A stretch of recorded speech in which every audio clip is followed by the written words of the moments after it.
Everyone. Sorry we're a little late, but we had a vote this afternoon. And thank you, Senator Lee, for working with me and our two staffs together on this hearing. I call to order this hearing of the Subcommittee on Competition Policy, Antitrust, and Consumer Rights. The title of this hearing is Antitrust Applied, Examining Competition in App Stores. I welcome our witnesses. In our hearing, we're going to examine the scope of America's monopoly problem and discuss what should be done to protect and foster competition in the 21st century. Today, we will focus on competition in what we call the app economy. We will discuss competition relating to the mobile applications that run on our smartphones, including revenues generated through app sales and in-app purchases, as well as app-related ad revenues and sales of devices designed to run apps. In 2020, global app revenues have been estimated at more than $580 billion, and they are projected to grow to more than $900 billion by 2023. In just the first 3 months of this year, users are estimated to have spent $21 billion on apps from Apple's App Store and around $11 billion on apps from Google's Play Store. Those are billions, not millions, and that's 40% higher than last year. This is a huge business, and it's growing fast. There's nothing wrong with that, but what's wrong is if we don't have competition. Users spend about 90% of their smartphone internet time on apps. Consumers cannot get the same functionality from a web page as they can from an app. So when you're tweeting or browsing the web or mapping your location or looking at a news feed or listening to music, you're almost always using an app. To put things in perspective, in the first 3 months of this year, Americans spend an average of more than 4 hours a day, Senator Lee, on mobile apps. Do you think you were higher or lower? Okay. Practically all of the apps used by consumers today are either pre-installed on Apple devices or devices running Google's Android operating system, or downloaded from Apple's App Store or Google's Play Store, depending on the consumer's device. Apps designed for the iPhone can't run on an Android device, and Android apps cannot run on an Apple device. So there are two separate app ecosystems, Apple's and Google's, with each setting all the rules and extracting commissions. And consumers choose which ecosystem they want to use when they buy their smartphone. If they buy an iPhone, they're with Apple for as long as they use that phone. If they buy an Android phone, they are with Google for the life of that phone. As consumers don't replace smartphones very often because they are so expensive, app developers who want to reach consumers on both types of phone must create two versions of their apps, one for Apple and one for Android. And the only practical way for app developers to reach those customers is with the permission of Apple or Google. Unless you are some kind of computer hacker, which we hope you're not, the only way to download an app onto your iPhone is through the Apple App Store. No other app stores are allowed, and downloading apps directly from the internet to avoid the App Store, a process known as side loading, is prohibited by Apple. In every sense, it's what we call a walled garden. And by design, the App Store has a literal monopoly on the distribution of apps on Apple devices. While Google does allow alternative app stores and side loading on Android, as a practical matter, the overwhelming majority of app downloads take place on the Google Play Store, making it by far the dominant app store on Android devices. Both Apple and Google maintain strict control over their app stores. They decide which apps can or cannot exist on their app stores and set the rules for how apps operate once they are downloaded. As a result, Apple and Google operate as gatekeepers with the power to decide how or whether apps can reach iPhone and Android users. And at the same time, they offer many apps that compete directly with those sold through their own app stores. Of course, this gatekeeper power can and often is used to provide a secure environment in which legitimate apps can be distributed to consumers. But today, we will focus on how Apple and Google can use their power to, one, exclude or suppress apps that compete with their own products, and two, charge excessive fees that affect competition in the app economy. As I've said before, just because a company creates a successful, innovative business that consumers like doesn't give it a free pass to harm competition or ignore our antitrust laws. Both companies also offer their own apps that compete with the third-party apps in their app stores, including video streaming apps, music apps, payment apps, gaming apps, and more. In some cases, Apple and Google can build the functionality of a third-party app into their operating system or build an app that is essentially a copy. Apple's App Store terms explicitly allow them to imitate any of the apps in their store, a practice known as Sherlocking, which can render the original competing app obsolete. Both companies also compel app providers that sell digital content or services in their app to use their payment process services. The companies then charge commissions of up to 30%. That's right, 30% for such in-app purchases. The apps are not allowed, and this is something that people don't know, to inform customers of or link to payment methods outside of the app to avoid the commission. In other words, consumers are banned from finding out if they're in the app that they have a cheaper alternative. Of course, we acknowledge that most apps are not subject to these commissions.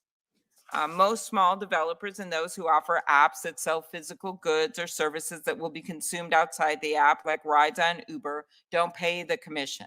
And they are probably pretty happy about that. That's fine. But focusing high commissions on apps that charge for digital services used on the iPhone ensures that the commissions target on the very apps that are most likely to compete directly with Apple's and Google's own offerings. And some affected app developers are complaining that being forced to use these payment services with their high commissions are crippling their ability to compete with Apple and Google products on equal terms. So just because most developers are happy because they aren't paying commissions, that's fine. It doesn't inoculate the app stores from the antitrust laws if they are harming competition with other developers. Some developers have also raised concerns about the App Store's ability to demote their placement in App Store rankings, to banish their apps from the App Store, to withhold or delay approval of app updates, which can limit app functionality, and to set their own products as automatic defaults. And when we talk about incentives, it's important to remember that the app stores aren't supporting businesses that just cover the cost of operating them. In 2020, consumers are estimated to have spent $72.3 billion in Apple's App Store and $38.6 billion in Google's Play Store. Applying their standard commission rates to these amounts nets Apple and Google billions of dollars. These concerns have attracted the attention of enforcers in America and around the world. We've seen significant reports on this issue from governments in Europe and Australia, in addition to the House Antitrust Subcommittee's Digital Markets Report. There have also been news reports of investigations by the Justice Department and state attorneys general into App Store competition, and state lawmakers in Arizona, Massachusetts, North Dakota, my home state, Minnesota, and other states have proposed legislation to regulate app stores. And although we can and should use our existing antitrust laws to address these issues, we can also strengthen our laws, including with my bill, the Competition and Antitrust Law Enforcement Reform Act, and the exclusionary portions of that bill would be very helpful in taking on these cases. We also have to make sure that the agents have resources to take on complex matters, which have taken me quite a few minutes to even get to the guts of explaining this, but I thought it was really important to do. But you can imagine if you're actually taking on the world's biggest companies that we've ever known in the world, you actually have to be able to have the resources to do that. So that is actually tied in with this, as are all antitrust matters before those agencies. They have to have the resources. They just can't do this with duct tape and Band-Aids. We all appreciate app stores and the roles that Apple and Google have played in helping to create many of the technologies that have defined our age. That's great. We're not angry about success. We simply want to make sure that capitalism keeps going in a strong, strong way that's fair to everyone, yes, but capitalism is about competition. It's about new products coming on. It's about new competitors emerging. This situation, to me, doesn't seem like that's happening when you have two companies really each dominating in different areas, and where you have companies that are simply trying to do business in their own ecosystems, or maybe with Apple and Google, that are severely hampered from doing it. So with that, I turn it over to Ranking Member Lee, and I look forward to hearing from the witnesses. Thanks so much, Chairwoman Klobuchar, and thanks for holding this hearing. Thanks to all of you for being here today. The subject of today's hearing, as our Chairwoman has just indicated, is an incredibly important one. For better or for worse, our smartphones have come to dominate our social and economic lives, and apps are increasingly becoming the most popular way to use those devices to communicate, in many cases to make purchases, to stay informed, and otherwise manage our day-to-day affairs. The power that Google, Apple, and a few other large tech companies hold over the way Americans live their lives is itself simply unprecedented. And legislators on both sides of the aisle are right to be concerned and right to be interested in inquiring into some of these issues. One recent example of this power involved the total deplatforming of Parlor in January. In a matter of days, both Apple and Google removed Parlor from their app stores, just as Amazon pulled the plug on Parlor's web servers. They did this despite Parlor's close collaboration with the FBI in advance of the January 6th events in order to flag potential events. And in spite of the much greater prevalence of planning of the horrible events of January 6th on Facebook, on Instagram, and on Twitter. But both of those apps and their owners, the Facebook and Instagram being under one ownership and Twitter another, those apps remained. Those apps, were allowed to stay on. While Parlor, disfavored by the woke barons of Silicon Valley, was just taken down. Millions of voices went silent, and one potential avenue for competition in this marketplace for social media platforms, it just disappeared into thin air. I found this troubling, not just because this was one company that was taken down, but because of the many millions of people who had chosen to use Parlor were also effectively silenced in that. And I found it very difficult to get good, clear answers or any persuasive answers as to what warranted this action, other than that they could, and other than that they weren't happy with certain things that happened. But those answers didn't meaningfully distinguish Parlor from other social media sites or from other apps. I engaged with both Apple and Parlor almost immediately to try to get to the bottom of this and why it was happening. Apple's story seemed to change somewhat over the course of our discussions, but I will give Apple and do give Apple credit for continuing to work with Parlor and eventually reaching a resolution that should see Parlor return to the App Store within coming days. And all eyes now turn to Google and to Amazon to see what they'll do. So, like I say, I am very pleased with this outcome. But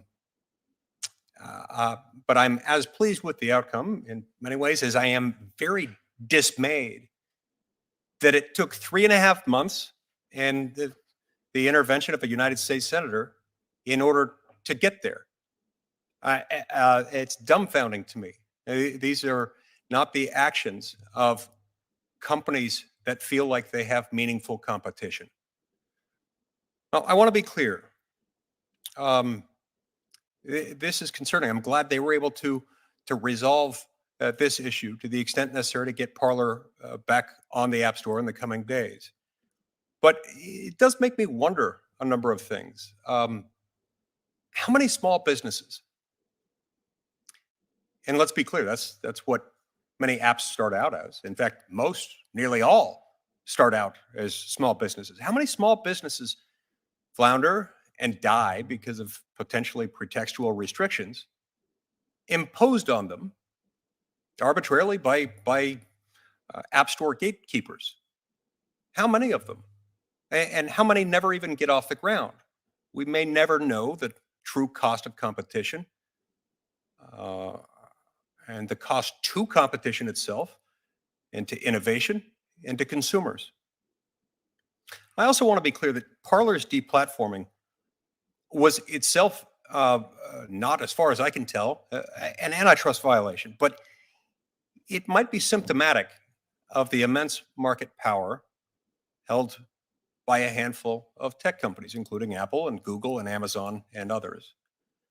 When we see this kind of market power being used in harmful, if legal ways, it's only fair to ask whether it's also being used in illegal ways that might harm competition. Sometimes this is what raises the first flags. If you see someone acting with wanton disregard for competitive forces that might otherwise come into play, what else could be out there?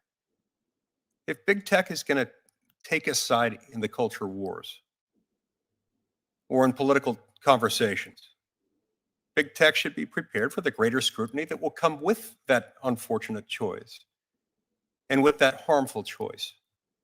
With this in mind, I'm really excited to participate in today's hearing and to get to the bottom of this really pressing question. Thank you. Thank you very much, Ranking Member Lee. I want to introduce our witnesses. Our first witness today is Kyle Andeer. Mr. Andeer is the Chief Compliance Officer and Vice President of Corporate Law at Apple. Earlier in his career, he was an attorney at both the Federal Trade Commission and the Antitrust Division of the Department of Justice. Our second witness will be Wilson White. Mr. White is a public policy and government relations senior counsel on Google's Mountain View policy team, where he is the global public policy lead for the Android, Google Play, payments, communications, and hardware businesses. He also leads on the company's global policy strategy for emerging tech issues, including artificial intelligence, virtual reality, and the Internet of Things. Our third witness is Dr. Mark Cooper. Dr. Cooper is Director of Research at the Consumer Federation of America, where he has responsibility for energy, telecommunications, and economic policy analysis. He holds a PhD from Yale and is a former Yale and Fulbright Fellow. He is the author of 5 books and numerous articles. Next will be Mr. Horacio Gutierrez. Mr. Gutierrez is the General Counsel and Vice President of Business and Legal Affairs at Spotify. He is responsible for overseeing Spotify's global legal, regulatory, and government affairs and serves as corporate secretary to its board of directors. In addition, he heads Spotify's global licensing operations, a business function responsible for commercial licensing activities with record labels, music publishers, performance rights, and other right holders worldwide. Our fifth witness is Christian Daru. Ms. Daru is the General Counsel, Corporate Secretary, and Chief Privacy Officer of Tile, Inc. She manages legal and government affairs as well as privacy for Tile and serves on its executive leadership team. Christian started her career as a commercial litigator with a focus on consumer protection and antitrust defense. Most recently, prior to Tile, she was Chief Privacy Officer of Electronic Arts. Our final witness is Jared Sine. Mr. Sine currently serves as the Chief Legal Officer and Secretary of Match Group, where he is responsible for all legal, compliance, and government affairs functions for Match Group on a global basis. Prior to joining Match Group, he worked for Expedia as Vice President and Associate General Counsel, where he oversaw all legal aspects of Expedia's mergers, acquisitions, joint ventures. I want to thank the witnesses for appearing today, and I look forward to hearing your testimony. If the witnesses now could stand and raise your right hand, including our remote witnesses. Do you swear that the testimony you will give before the subcommittee will be the truth, the whole truth, and nothing but the truth, so help you God? I do. Thank you. You will be seated, and we will begin with you, Mr. Andeer, for a 5-minute testimony. Thank you very much, and thank you for appearing remotely. Thank you. Chairwoman Klobuchar, Ranking Member Lee, and members of the subcommittee. My name is Kyle Andeer, and I am Apple's Chief Compliance Officer. I appreciate the opportunity to offer testimony about Apple's App Store. Some of you may have an iPhone with you right now. I hope that's the case because we believe our products deliver the best possible customer experience. To do that, we work constantly to innovate. The App Store is one of our most important innovations. It is a critical feature of iPhone, providing customers access to nearly 2 million apps, allowing you to hail a ride, order dinner, listen to music, and so much more, all from your iPhone. Amazing as that is for our customers, I think the App Store's real success is the opportunity it's created for software developers to build and distribute all those apps in the first place. Today, an entrepreneur with a great idea can use the App Store to build an app and instantly reach customers across the entire world, all from her home. It's easy to take that for granted, but it wasn't always this way. When we introduced the App Store in 2008, creating software was difficult and often expensive. Developers had to pay for the tools they needed to build and test their products. Then they had to distribute it, either over the internet, which had trust and security issues, or through physical disks, which required costly shelf space in brick and mortar stores. It's little wonder that options were fairly limited and expensive back then. The App Store changed all of that. It truly revolutionized software distribution. First, the App Store is curated. iPhone is not just a phone. It contains some of your most sensitive information, photos of your kids, financial and health information, and the controls to your home security system. And because of that, bad actors from around the world try to infiltrate devices using malware. That's like a Trojan horse that tries to get into your phone and wreak havoc. We won't tolerate that. We review every app in the App Store to make sure it meets standards for privacy, safety, security, and performance. And each week, we review about 100,000 submissions, and we reject about 40% of them because they don't meet those standards. And we know that our approach works. Study after study shows that the iPhone has fewer malware infections than any other device in the marketplace. Second, we've invested significantly to provide developers the tools they need to build apps.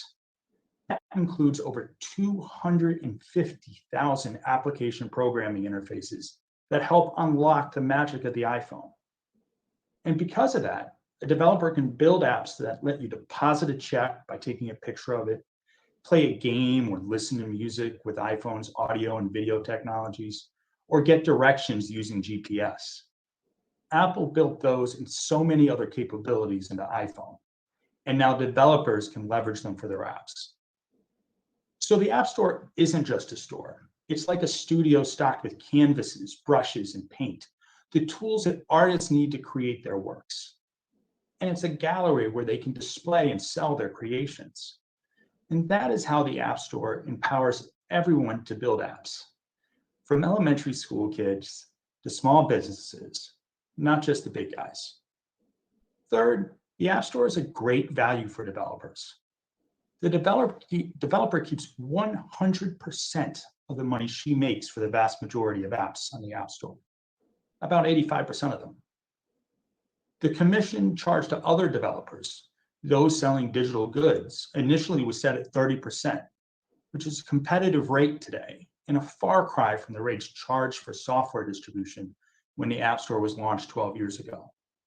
Since then, we have never raised the commission. We've always lowered it, as we did again last year for small businesses.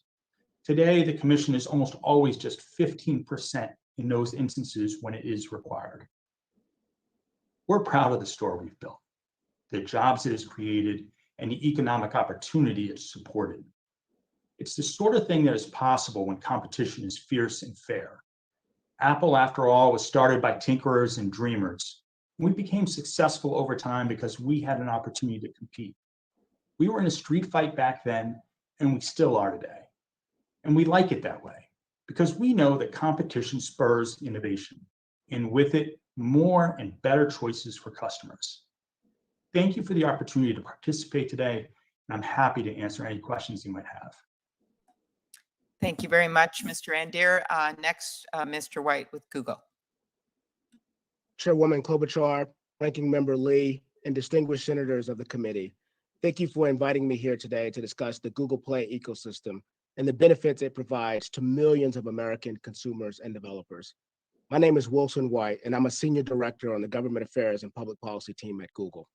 In my testimony today, I will describe 1, how Android and Google Play work, 2, the ways in which they've contributed to competition and choice, and 3, how we fund and sustain the continued evolution of Android and Google Play while helping developers and consumers.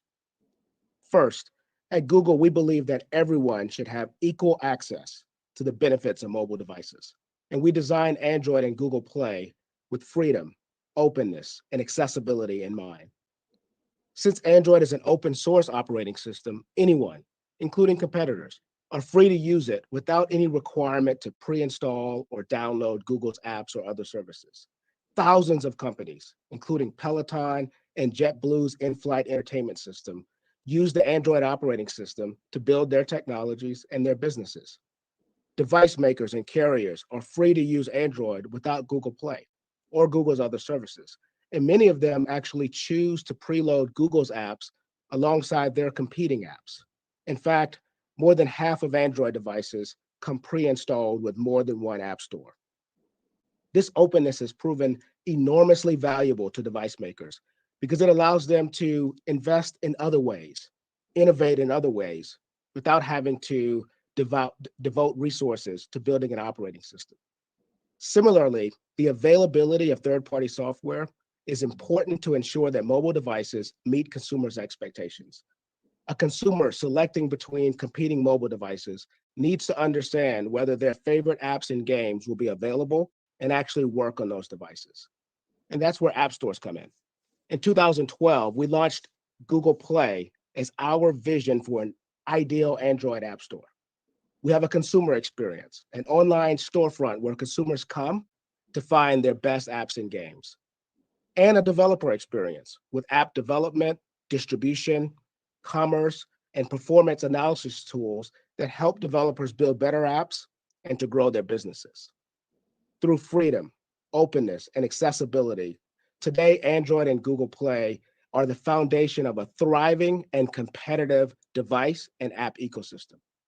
Android is available on 2.5 billion devices around the world. Google Play has 2 billion 30-day active users, and millions of companies rely on these platforms to reach consumers around the globe. Second, Android has increased competition and choice across the ecosystem. Because of Android, today, a consumer selecting a mobile device isn't limited to 1 or 2 or even a handful of alternatives. More than 1,300 companies build Android devices, and there are more than 24,000 different Android device models to choose from. And some of these Android devices cost less than $100, which has made computing more accessible to communities that haven't been well served by the tech platforms in the past. Third, our business only succeeds when our developer partners succeed and consumers view us as a trusted destination for digital content. More than 90% of the apps on the Google Play Store are free to consumers. And we don't charge for the range of services that Google Play provides unless it results in a sale of digital content for a developer. And even then, only if that sale occurs within the app itself. We believe this business model supports entry and innovation. Now, when our standard fee does apply, it covers everything from essential security updates, managing app installs, and a vast array of developer tools to help developers build and to maintain a global marketplace. It also reflects the investment that we make in the platform itself. For example, we employ approximately 9,000 people who are dedicated to Android and Google Play. This fee is also competitive with industry practices that existed long before Google Play was built. Many PC and console, physical, and other app stores charge similar fees. And just a few weeks ago, we announced that we were reducing the fee to 15% on the first $1 million that all developers earn on Google Play, regardless of those developers' sizes.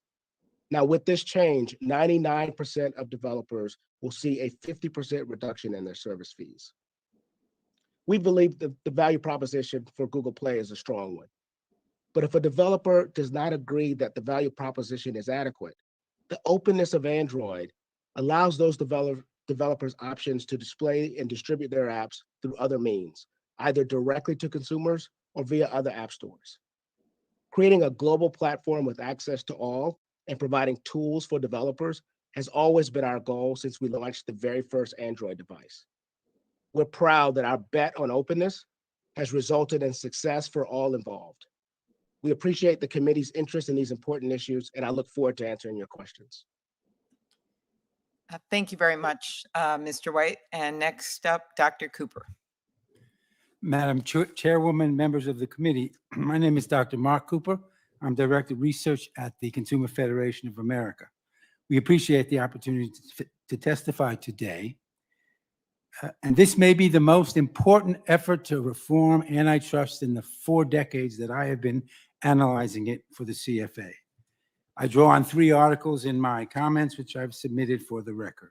They outline the problem, which remarkably, the chairwoman's description of the practices were all illegal in the Microsoft case. And that is the standard that we should be applying today and enforcing. Digital communications is dominated by platforms using and abusing market power to undermine competition. 6 years ago, we concluded that one primary goal of public policy in a dynamic digital economy is to ensure that market power that is inherent in platform does not hinder or diminish the competition for goods and services and applications that can ride on those platforms. We have the model in hand, bright lines behind which entrepreneurial experimentation is unleashed and strong antitrust principles to constrain market power. The great challenge, of course, is where do you draw that line? How do you find a set of policies that recognize that there are innovative companies developing platforms and there are competitors who would like to develop applications? We know that companies are innovative, and these companies here and on the TV are innovative. They are seeking innovative rents, sometimes called Schumpeterian rents, because they disrupt business and they create needs and wants that they then meet in increasingly consumer-friendly ways. However, there tends to come a point in the development of these industries where instead of chasing Schumpeterian rents, they begin to chase what I call Rockefeller rents. Those are the rents that accrue to firms that build bigger moats around their businesses and lock consumers in while they lock competitors out. An analysis by the Stigler Group Center at University of Chicago lists 3 dozen challenges to antitrust in the digital age. The irony is that the first 10 represent positive economic benefits of digital production and distribution. Those are the innovations we need to foster. But the existence of those innovations does not justify the 2 dozen anti-competitive sets of practices that have grown up around them. Now, Congress should, in fact, set goals, provide authority, give power and resources to the expert agencies. Under close congressional oversight, the agencies will get the job right. However, if Congress tries to draw lines and pick winners and losers, there's a good chance that the winner they pick today will be a loser tomorrow, and then we have to get Congress to act again, and that is not so easy to do.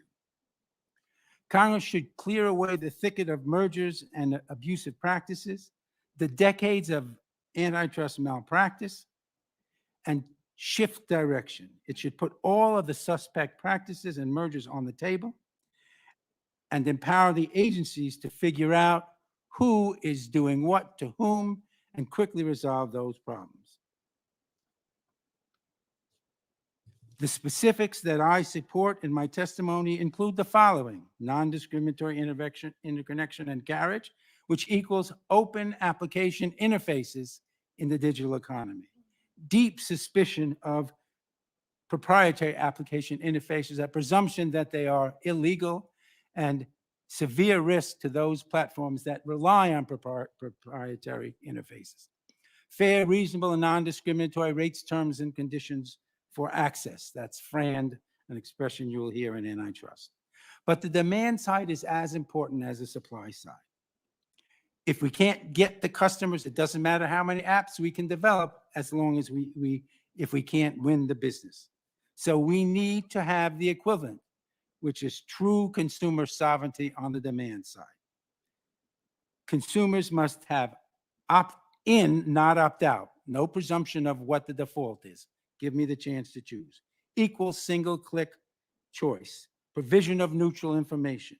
Clear description of the information that's collected and how it is used. And some limitations on the types of information collected and the targeting of groups for that information. Those are the principles, approximately 10 principles, that need to govern this space if it is going to be consumer-friendly and competitive. Thank you. Thank you very much, Dr. Cooper. Next, Mr. Gutierrez. Chairwoman Klobuchar, Ranking Member Lee, and members of the subcommittee, thank you for the opportunity to testify today on behalf of Spotify. My message is simple, stark, and urgent. We believe all businesses, including Spotify, should work hard to earn the favor of consumers through fair and square competition in the marketplace based on better, more innovative products offered at attractive prices. But Apple abuses its dominant position as a gatekeeper of the App Store to insulate itself from competition and disadvantage rival services like Spotify. Apple's anti-competitive conduct hurts consumers with higher prices, less innovation, and less choice. Our market moves at internet speed, and legislative action is urgently needed to give antitrust enforcement agencies the tools they need to prevent gatekeeper platforms like Apple from abusing the power of their platform. And unless decisive legislative and enforcement action is taken, other gatekeeper platforms inevitably will follow Apple's example, resulting in further concentration of power in the hands of a handful of digital sovereigns. 15 years ago, Spotify pioneered a streaming audio service that today enables our 345 million customers to hear the music and podcasts they want anywhere at any time. Apple Music is one of our principal competitors. Its advantage is not better service. Instead, it is Apple's total control over the App Store, which allows them to impose rules that disadvantage Spotify and benefits Apple's own service. Some may not remember this, but iPhones weren't that popular when first introduced. Apple soon realized that the iPhone would not succeed if it only offered Apple's proprietary apps, and it invited third parties to develop apps for the iPhone and open the App Store. Apple, therefore, has things exactly backwards when it claims that companies like Spotify are free riding on Apple's innovations. It is Apple's success that rode in large part on the creativity of third-party app developers that created demand for Apple's devices. And the proof is Apple's own slogan. There's an app for that, which it used to drive sales of Apple devices. How did Apple show its gratitude for app developers' help? By doing a classic bait and switch. They waited until tens of millions of device owners were locked into the iPhone before changing the App Store rules to impose burdens on app developers that compete with Apple's own applications. Apple has a decade-long history of using App Store policies to handicap Spotify and benefit Apple Music.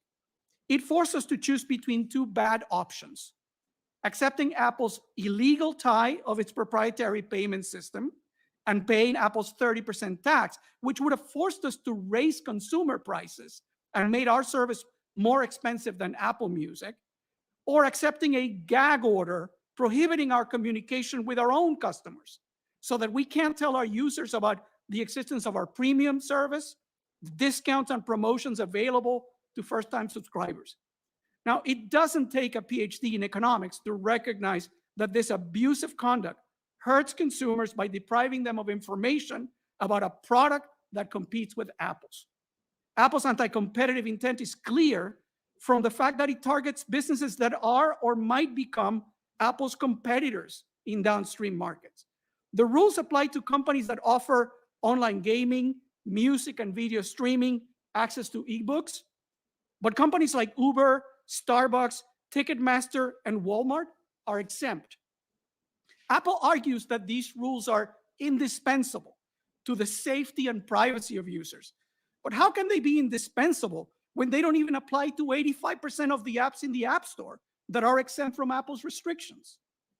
Apple's explanations are cynical pretexts. These restrictions are nothing more than an abusive power grab and a confiscation of the value created by others.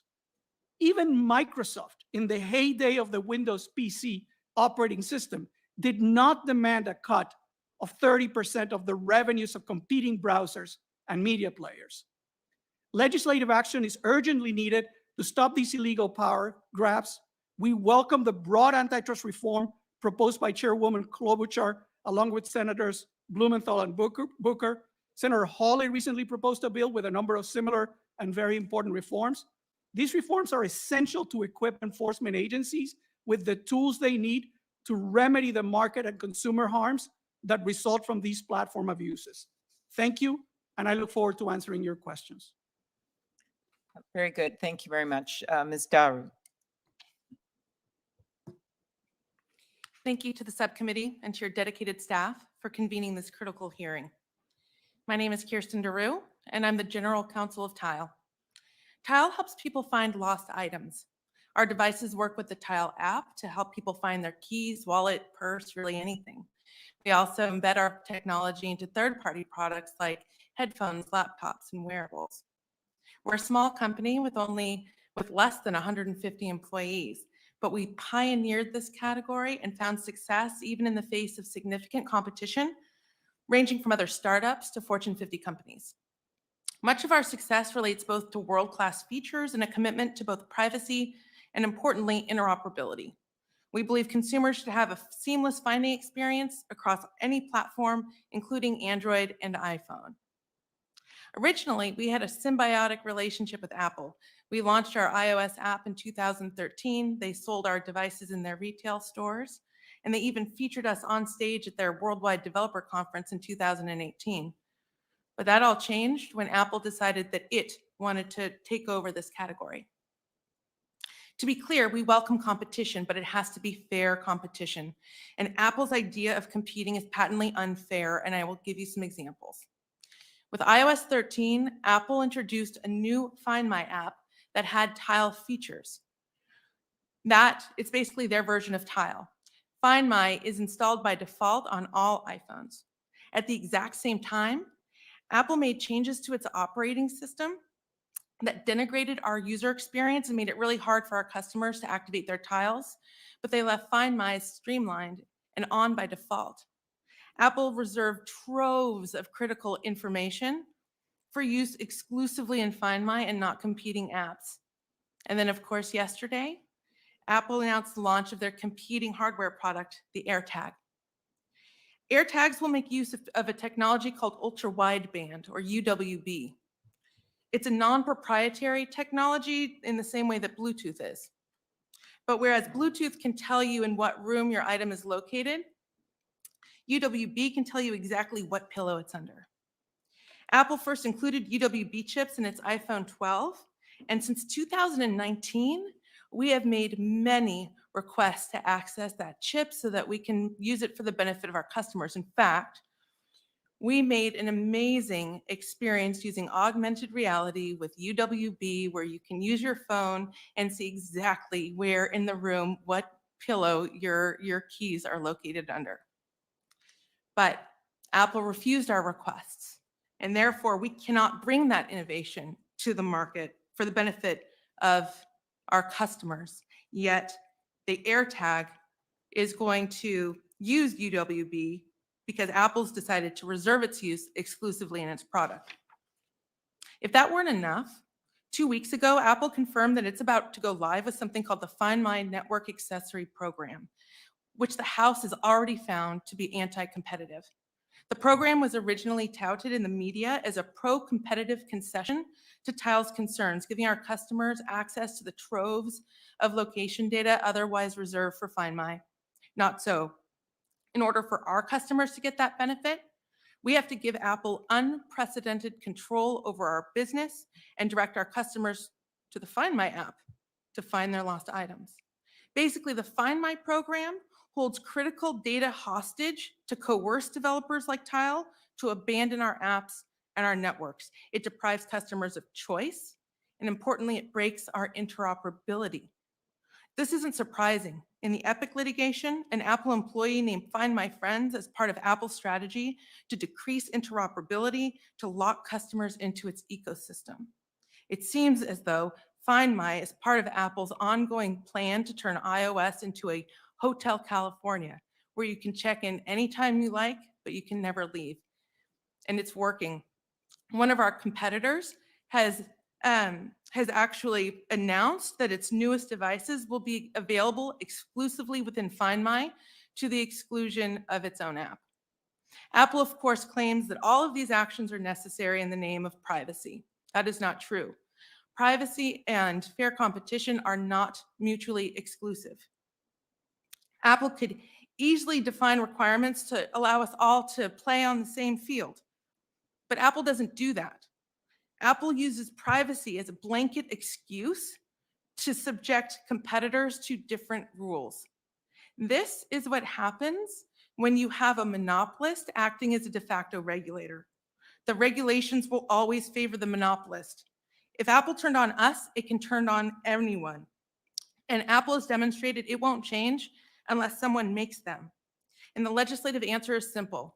If Apple chooses to compete against developers on its platform, it should just do so fairly and according to the same rules. Regulating a giant like Apple won't be easy, but it's just going to get harder as it gets bigger and more powerful, starting with an App Store antitrust reform bill to address some of these known abuses will be an important first step to ensure lasting innovation and competition in this country. Thank you for your time. Thank you very much. Next, Mr. Sine, last but not least. Thank you. Madam Chair, Ranking Member Lee, and members of the committee, thank you for your bold leadership in advancing this important public debate. Apple and Google have used their monopoly power to redirect the meritocracy of the free, competitive, and innovative information superhighway to run primarily through the toll gates of their App Store monopolies. They have systematically programmed users to seek out the app for that. And if you do not have an app, you might as well not exist. Let me be clear. Apple and Google are the only gatekeepers of this new internet, using user data and app developers' innovations and even income against them in order to bankroll the construction of massive tollways on the formerly free information superhighway. At the heart of this strategy to control developers and consumers is the requirement that app developers use Apple's and Google's in-app payment services or credit card processor, for which they charge a whopping 30% tax. But don't take my word for it. The late Apple CEO, Steve Jobs, devised this strategy.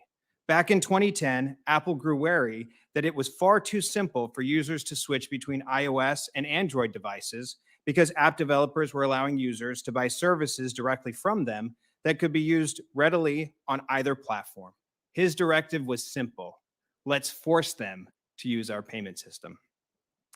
He knew that once users paid through Apple and not the app developer, they would be locked into Apple's ecosystem, tying their purchases to their iOS devices and forcing app developers to hand over the lifeblood of their businesses, their customer relationships. Let me share just two examples of our experiences that unequivocally demonstrate the monopoly power of these app stores.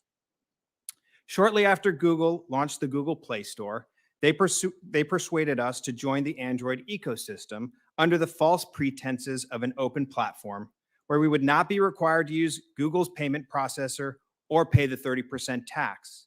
Now, years after helping them establish their App Store monopoly by bringing our apps and our customers to the Play Store, Google is leveraging its monopoly power to change the rules. tying its in-app payment system to our access to the Play Store starting in September of this year. Not to be outdone, Apple has been equally authoritarian. A few years back, Match wanted to institute ID verification rules in our Taiwanese app that mirrored those already required in Japan. Apple rejected our app. Perplexed, I personally contacted the App Store's head lawyer to explain why this was the right thing for our business and why it kept our users safe. I was told in no uncertain terms that he disagreed with our assessment of how to keep our users safe. He added that we should just be glad that Apple is not taking all of Match's revenue, telling me, "You owe us every dime you've made." I was floored. Senators, this is not curation, as we've been told. It is iron-fisted monopoly control. When an industry player has the power to dictate how apps operate, how much they will be forced to pay, and in many cases, if they will even survive, it is a monopoly. This is the same behavior of the robber barons before them. It is no wonder that so few companies have been willing to stand up and testify against these monopolies. Would you take that risk if you were a small business? These monopoly activities result in many harms to app developers and consumers, but I'll focus specifically on 4. First, safety is actually harmed in the current system. Because of Apple's and Google's stranglehold on consumer data, it's difficult for us to even conduct the most basic safety checks for our apps. For example, despite multiple requests over the years, Apple and Google still allow underage users to download our apps, even when they know they are under 18. Apple and Google actually make it harder for us to keep our users safe. Number 2, Apple's and Google's in-app payment rules force users to hand over massive treasure troves of their most sensitive data, which these tech titans can use to enrich their own products or develop their own competing digital services nearly overnight and charge 30% less. Number 3, the App Store tax. Today, instead of there's an app for that, Google's and Apple's practices could be better described as there's a tax for that. The 30% tax levied on every digital transaction increases costs on consumers and developers alike. For Match, these App Store fees are our single largest expense, eclipsing $500 million annually.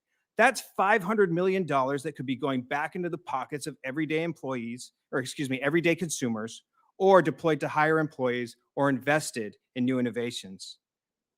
Number 4, incentivizing the monetization of selling user data and reducing innovation. Apple and Google essentially push developers to adopt a less privacy-friendly business model, incentivizing them to avoid mandatory in-app payment by operating more like Facebook, where consumer data is the commodity and monetized. Additionally, by removing competition in the payment space, innovation is harmed. When the veneer of their safety, security, and privacy arguments shatter under the weight of scrutiny, Apple and Google respond that they built the platforms and should be able to decide what business models they use. Members of the committee, I submit that the railroad companies build the railroads. The steel companies built the steel mills. The telephone companies built the telephone lines. The creators of all of these incredible innovations each made the same argument at different times. It did not justify monopoly then, and it should not today. Thank you, and I look forward to answering your questions. Thank you very much. That was very powerful, Mr. Sine, as was all the witnesses before us. So let me start out here with you, Mr. Gutierrez. Both Apple and Google charge app developers a 30 to 15% commission fee for processing in-app purchases of digital services. Both companies point out that the majority of apps do not pay any payment processing commission because they are free apps or because they're selling non-digital products or services. But many of those who must pay the commissions find them duly burdensome. And I'm concerned that these commissions can be used to suppress competition when they raise the costs of app developers that compete with the apps or other products or services that are offered by the app store operator. Spotify has raised concerns about the competitive impact about these commission fees. Can you describe the effect of these in-app commission fees, what effect it's had on Spotify's ability to compete? And can you just pass these fees on to consumers? Thank you, Senator. Thank you for your question. There was a time in which, under pressure from Apple, we had to implement Apple's in-app payment service. And as a consequence of that, had to start paying the 30% Apple tax. The consequence of that in a business like ours, where so much of our revenue has to go to pay for the licensing of content from artists and music labels and others, is that in fact we had no choice but to increase our price to be able to afford the 30% tax that Apple was imposing on us. So we had to raise our consumer prices from a monthly subscription of $9.99 to $12.99. Unbeknownst to us, as Apple was putting pressure on us to do that, Apple was in the process of acquiring Beats Music, rebranding it as Apple Music, and then just a couple of months after we had to increase prices, Apple launched Apple Music at $9.99, which meant they were now undercutting us on price because we had to pay the 30% tax to Apple. So faced with this reality in which Apple was now putting us in this uncompetitive situation from a consumer price perspective, we had no choice but to take the IAP functionality now. What followed after that was a series of steps on the part of Apple threatening us to kick us out of the App Store. Just imagine the power of a threat on the part of a platform like Apple to take you out of the App Store, what that might mean for your business. A number of steps in which they not only said it wasn't enough for us not to provide a link to a payment mechanism, but we couldn't even tell users that there was a subscription option and that there were discounts that we were offering that would make the product cheaper. This gag order in terms of the communication with our own customers, which makes it incredibly hard for us to persuade the user of a free app to upgrade to a subscription app, which is frankly in a freemium model like ours, how the business can work and how the creators that put their content on our platform can be fairly compensated. This is a very clear example. I'm going to keep going. It's an amazing story. And at some point, I'll go to Mr. Anders here to explain this. But there's another piece of this is that not only are you charged these fees, then you're forced to pass them on when you don't want to. But it's my understanding that the app stores bar app providers like Spotify from telling your customers through the app that your services would be cheaper if they could directly buy them online. And if those marketing bans were eliminated, what would you tell your users and how do you think it could affect them? Well, that is a super important issue because our communication with our user is the way in which we get them to know about the opportunities they have about subscription. And if we can't do that, then we can't make the freemium model work. And Apple knows that because they're in the business. Okay, they know all right. exactly the importance of that. All right, Mr. Sign, Match had a program which you testified about, which called T-Mobile Tuesdays that offer discounts through T-Mobile's app. Is that right? That's correct. Apple shut it down, as I understand it. Is that right? That's correct. They blocked T-Mobile's app. Okay, and so if Apple changed its rules to allow Match to offer discounts, would you do so?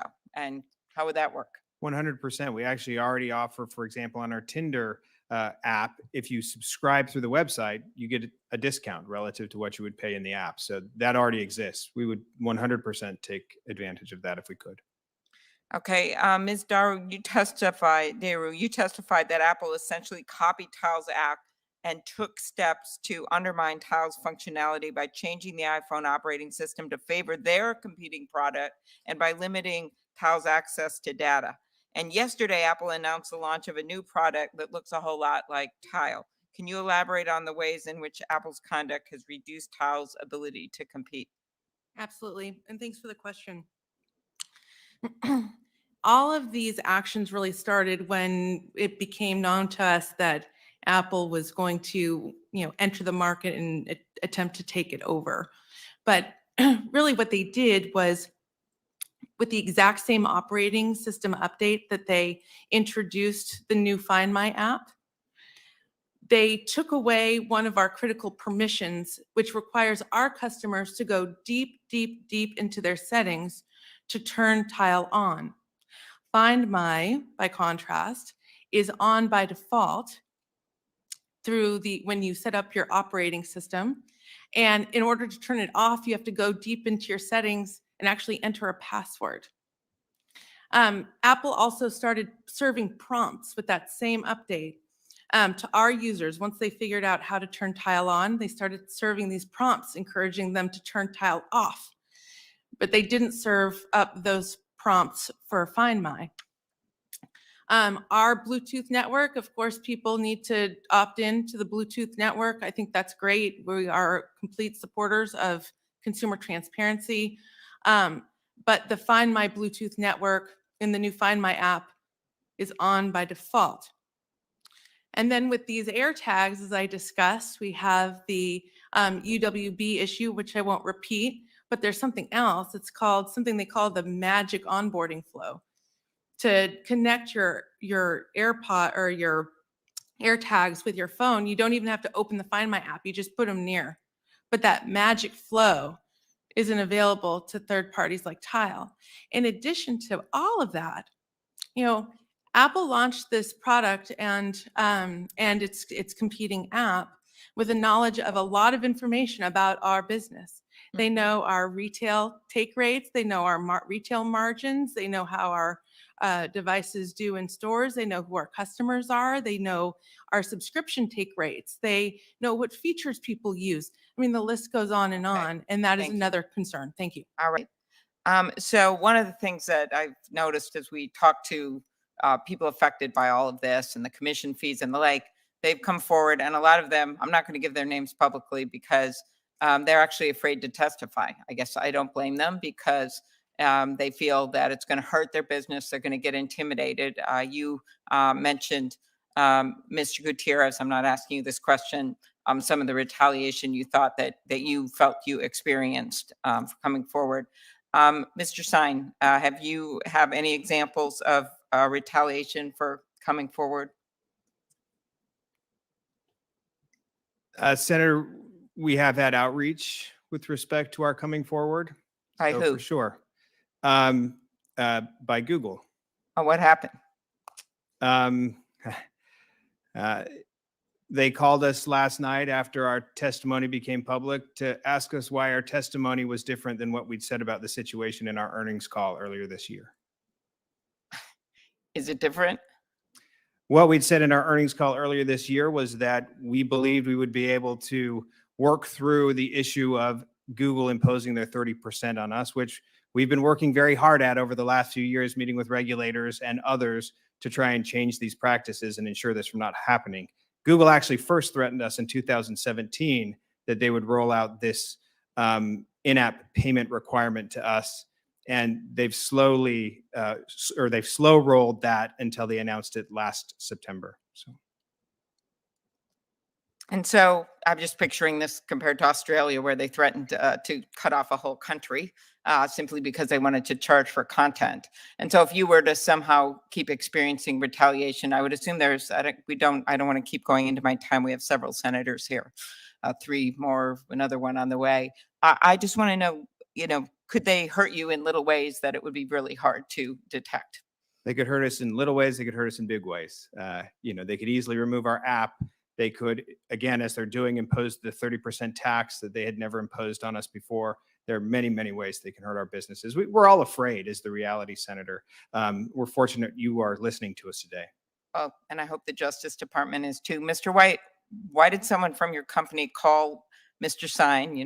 Match is a major competitor here in the market. We all know who they are. Why did they do that last night? Thank you, Senator, for the question. And not only is Match a competitor, Match is a major partner of ours, a very valued partner of ours.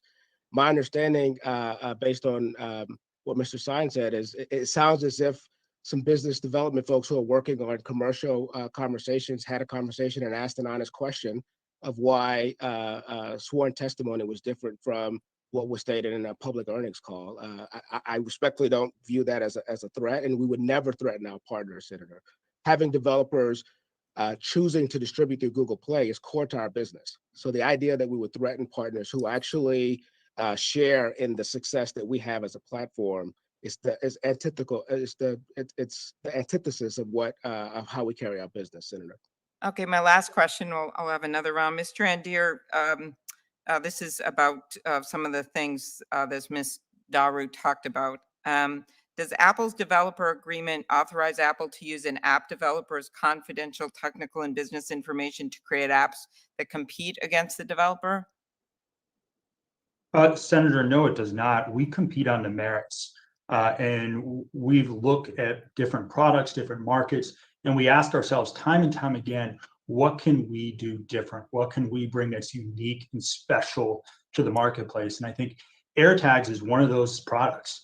We think it's a very different product than anything else that's out there. We're super excited to launch this product tomorrow. And I think if you look at it, you'll see that it's extremely different than anything else in the marketplace. We're doing it at the same time as opening up the Find My network so we can see third-party innovation grow. I mean, currently this market is dominated by Tile with 80 to 90% of the market. So we think we're going to see a lot more competition, thanks in part to the product that we're launching tomorrow, but also importantly, by opening the Find My network to all the third parties that are out there and are really excited to bring products to And market. do you use any non-public information or data from the App Store? Did you copy anything from Tile? Senator, appreciate the question. Absolutely not. We did not copy Tile's product. We did not copy Tile's application. And I think if you look at the AirTags that will be released tomorrow, if you look at the Find My application, you'll see this is a very different product, a very different experience than what you see with Tile. And we're excited to compete and offer that choice to our consumers. And why do you have to charge 30% to Spotify? Senator, I appreciate the opportunity to respond to that. The fact of the matter is that Spotify has grown an incredibly successful business. And to their credit, they're incredibly innovative, incredibly aggressive when it comes to dealing with artists and creators and driving a hard bargain. They equally drive a hard bargain with distributors, and they've built the market-leading, dominant music streaming business in the world. We, in terms of subscribers, they have 155 million subscribers around the world. Tens of millions of those are on the iPhone. Less than 1% pay a commission to Apple. And in fact, they're only paying a 15% commission. So the price that Mr. Gutierrez mentioned in terms of increasing it by 30%, guess what? They've never reduced that price once for their consumers. And so, hey, they're a great company. They push us to compete each and every day. But I respectfully think, we're offering choice in options to our consumers. Mm-hmm. I'm just thinking they didn't bargain for that much money of 30%. I'm going to turn over to Senator Lee. Thank you, Madam Chair. Ms. Daru, let's start with you. You talked a little bit about AirTag, and by the way, I've used your product. It's a fantastic product and very helpful Wonderful. to a lot of people. So I want to make sure I understand this correctly. Did Apple start treating Tile differently in advance of the product launch? Is that what you're saying? That is correct. Now, I understand that Apple requires companies like Tile, including Tile, to sign an agreement to be part of the Find My network. Correct. What can you tell me about what that agreement requires? Unfortunately, I am not at liberty to say because I'm under an NDA by Apple. Okay. Mr. Andeer, will you agree to allow Ms. Daru to talk about the Find My network agreement? Senator, obviously that agreement covers a number of proprietary technologies and work that we're still developing here at Apple. So I can't grant a blanket waiver to discuss it because there's a number of proprietary technologies and issues involved in that agreement. Could you grant a waiver to the extent it doesn't include disclosing proprietary technologies? I mean, our focus in this hearing is to discuss the state of competition and competition policy as it relates to app stores. Is there not a way to craft that waiver? I'm sure there is, Senator. It's a little hard to do this in the moment and in the vacuum. But certainly, general commercial terms, again, those are still being hashed out. We're interested in contractual limitations, not on intellectual property. Correct. Just contractual terms, no technology, nothing technology related at all. So just to be clear, Mr. Andeer, your response related to your proprietary technology, to your IP. I didn't hear you say anything about your contractual limitations, which is what we're wanting to inquire into. Is your answer still the same? Senator, part of the challenge here for me, frankly, is we just launched this program 2 weeks ago. We are in the midst of talking about it with a number of different parties. Sure. No, I understand you just launched it, but it's not like it materialized like manna from heaven. It didn't just show up. That's correct. But right now we're collecting feedback from a number of developers. We're engaged with dozens of third parties who are really excited to use this technology and giving us feedback on all of these terms. So I'm in a bit of a difficult position. Okay. Well, I'd appreciate it if you could look into that. Again, we're not, we have no interest in, we have no jurisdiction over IP aspects of it. We want to know about your contractual obligations there. Mr. Sine, in your written testimony, you suggest that Apple and Google have refused to work with you in order to improve user safety. Tell us a little bit about more about what you mean by that. Yeah, so, first and foremost, the issue I raised in my testimony was about underage users. We are a platform that has decided, because we're online dating, it's appropriate for only users that are 18 and older. Apple and Google collect information as users are registering for their iTunes accounts or their other accounts through which they will actually download those apps. In many instances, they actually know the age of those users. And if you're a user and you move through that flow and you're 15 years old, you'll get a pop-up that says, by clicking here, you're agreeing that you're over 18, even though Apple knows you're not, because you've already entered your birth date as 15. Those get passed on to our app. We then have to filter them out through our various age gating systems in order to make sure that we don't have underage users on our platforms. Right. No, I've encountered that with one of my teenagers a few years ago when I was arranging to pay her allowance. I tried to do it through Apple Pay. We couldn't do it at the time. She wasn't 18 at the time. That would suggest that they do, in fact, know which user. To have an iPhone, to operate with an iPhone, you've got to have an iTunes account. If it's a minor, it can be linked to an adult's account. It knows that she was a minor. Correct. We even tried to jerry-rig it and go around it, and it wouldn't let us because it knows. So that is troubling. That is significant, at least, if they do know this, and knowing that and allowing that to be known could be useful for the purpose of protection. We live in a world where people do a lot of bad things to kids. It's hard for me to understand why they wouldn't want to share that information. We agree, Senator. In addition, our platforms for years have run registered sex offender checks. We've asked Apple and Google to share the data with us that would make it easier to run those checks. And again, there has been, while some lip service to it, very little work done. We've then gone around them in order to speak with people here in the Senate to try and help craft legislation that would actually allow us to be able to run those checks with different data. We've also helped to support a bill that passed in Arizona that would allow us to get access to that data to go around the fact that Apple and Google don't share the information we need in order to run those checks. Mr. Andeer and Mr. White, now, as has been noted, we've got ride-sharing apps that use the internet to help you find transportation in the real world. Matches dating apps use the internet to help you find a date in the real world. Why does Match have to use your payment services and give up 30% or 15% of its revenue, but Uber does not? Let's start with Mr. White and then go to Mr. Andeer. Thank you, Senator Lee, for the question. It's and it's a good one, very important question. The way we've designed our business model is to align our interests with our developer interests.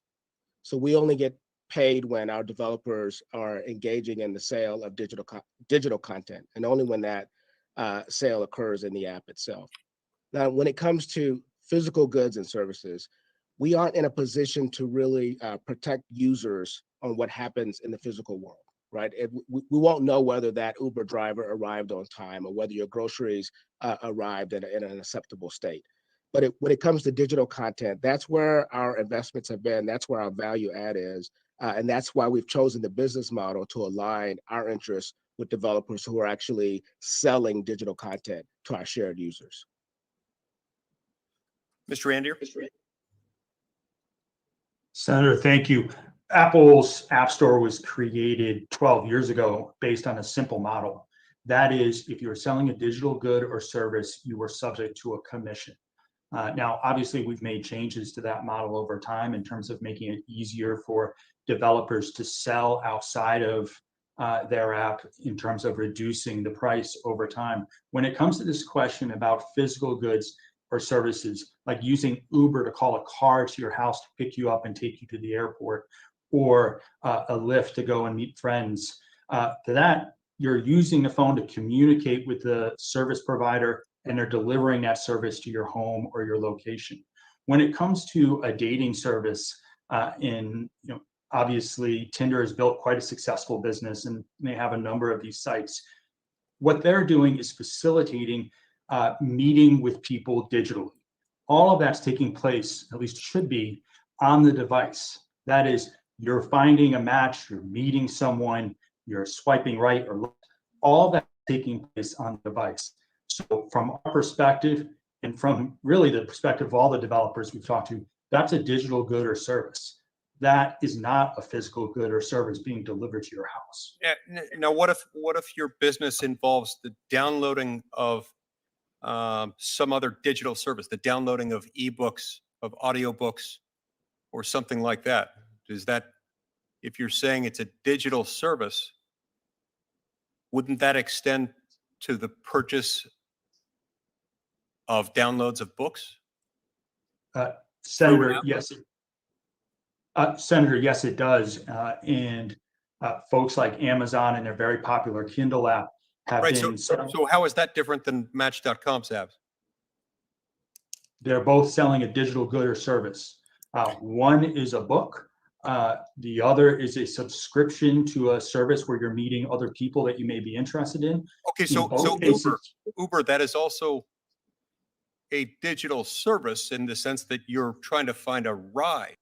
Now, you're also paying for that ride. It involves movement of the person once the ride arrives. But in all three instances,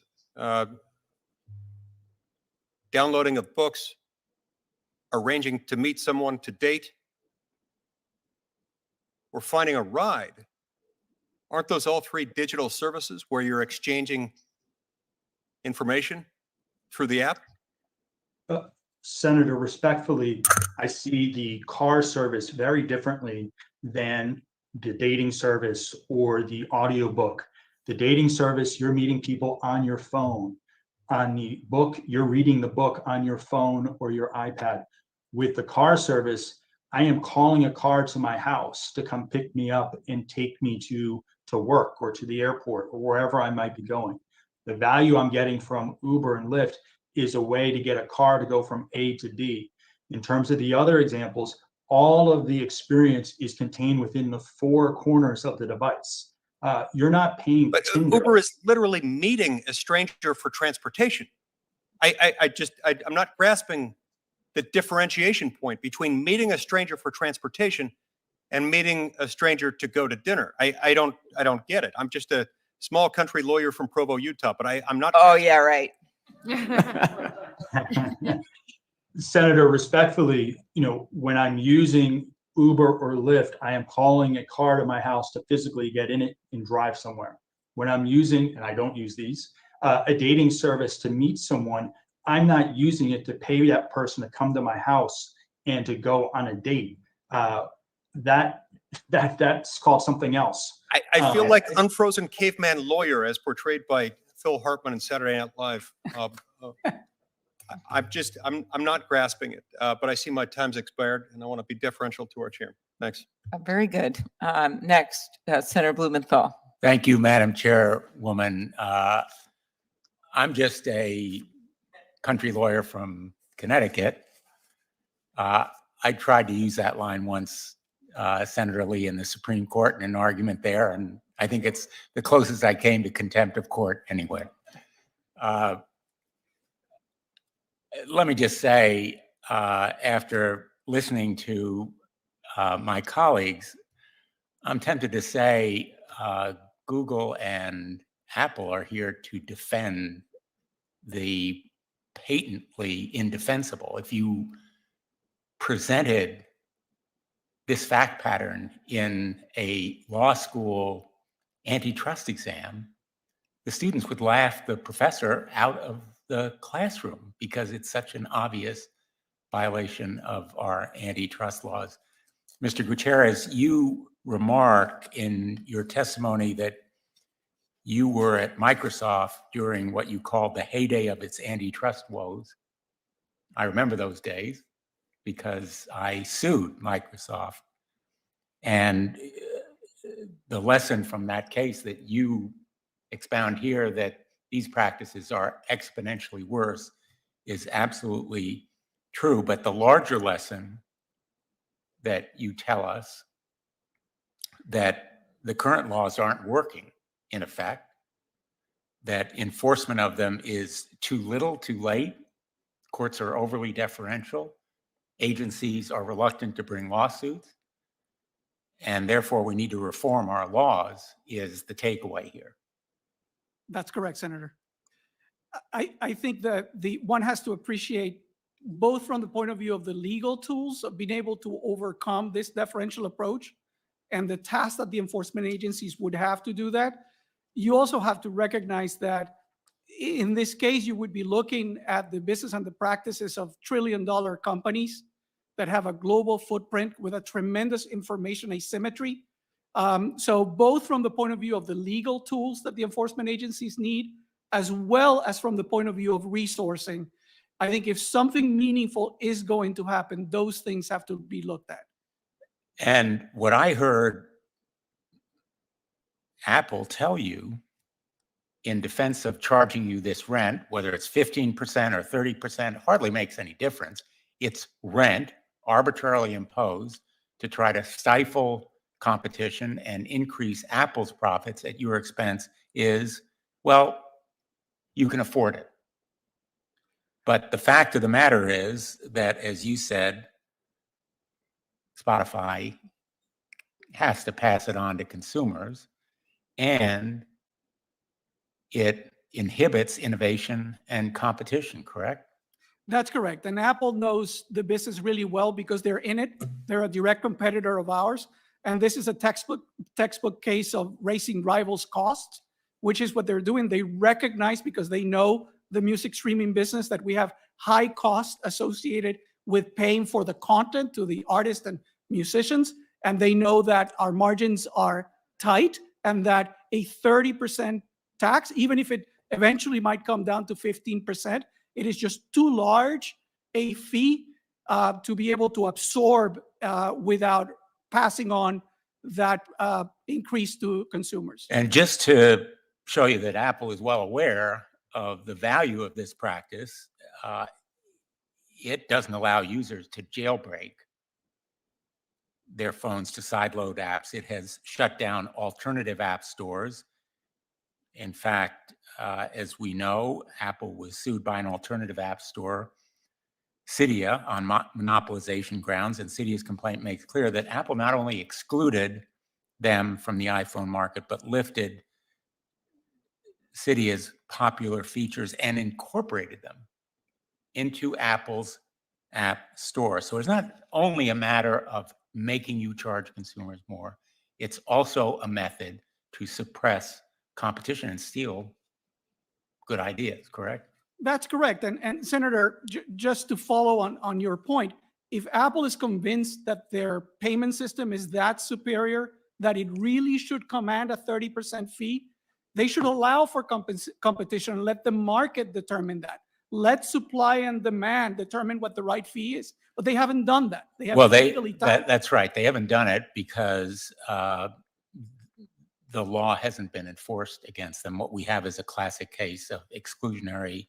anti-competitive conduct. And as I think all of us would agree, violations of the law and monopolistic abuse of power, just as it happened in the Microsoft case, need to be held accountable. That's why I support strengthening Section 2 of the Sherman Act to curb anti-competitive exploitive conduct by monopolists and other dominant companies. And that's why we need to consider also interoperability as a remedy, like it was in the Microsoft case and in the Access Act that I have co-sponsored with Senator Warner. Mr. Sine, we have this apparent explanation of the call to you last night, right? So the call was not to me. The call was to our person who has a business relationship with Google. So it's our representative talking to their account representative. A representative of your company. Correct. Out of, what do you think, idle curiosity? Why was the call made?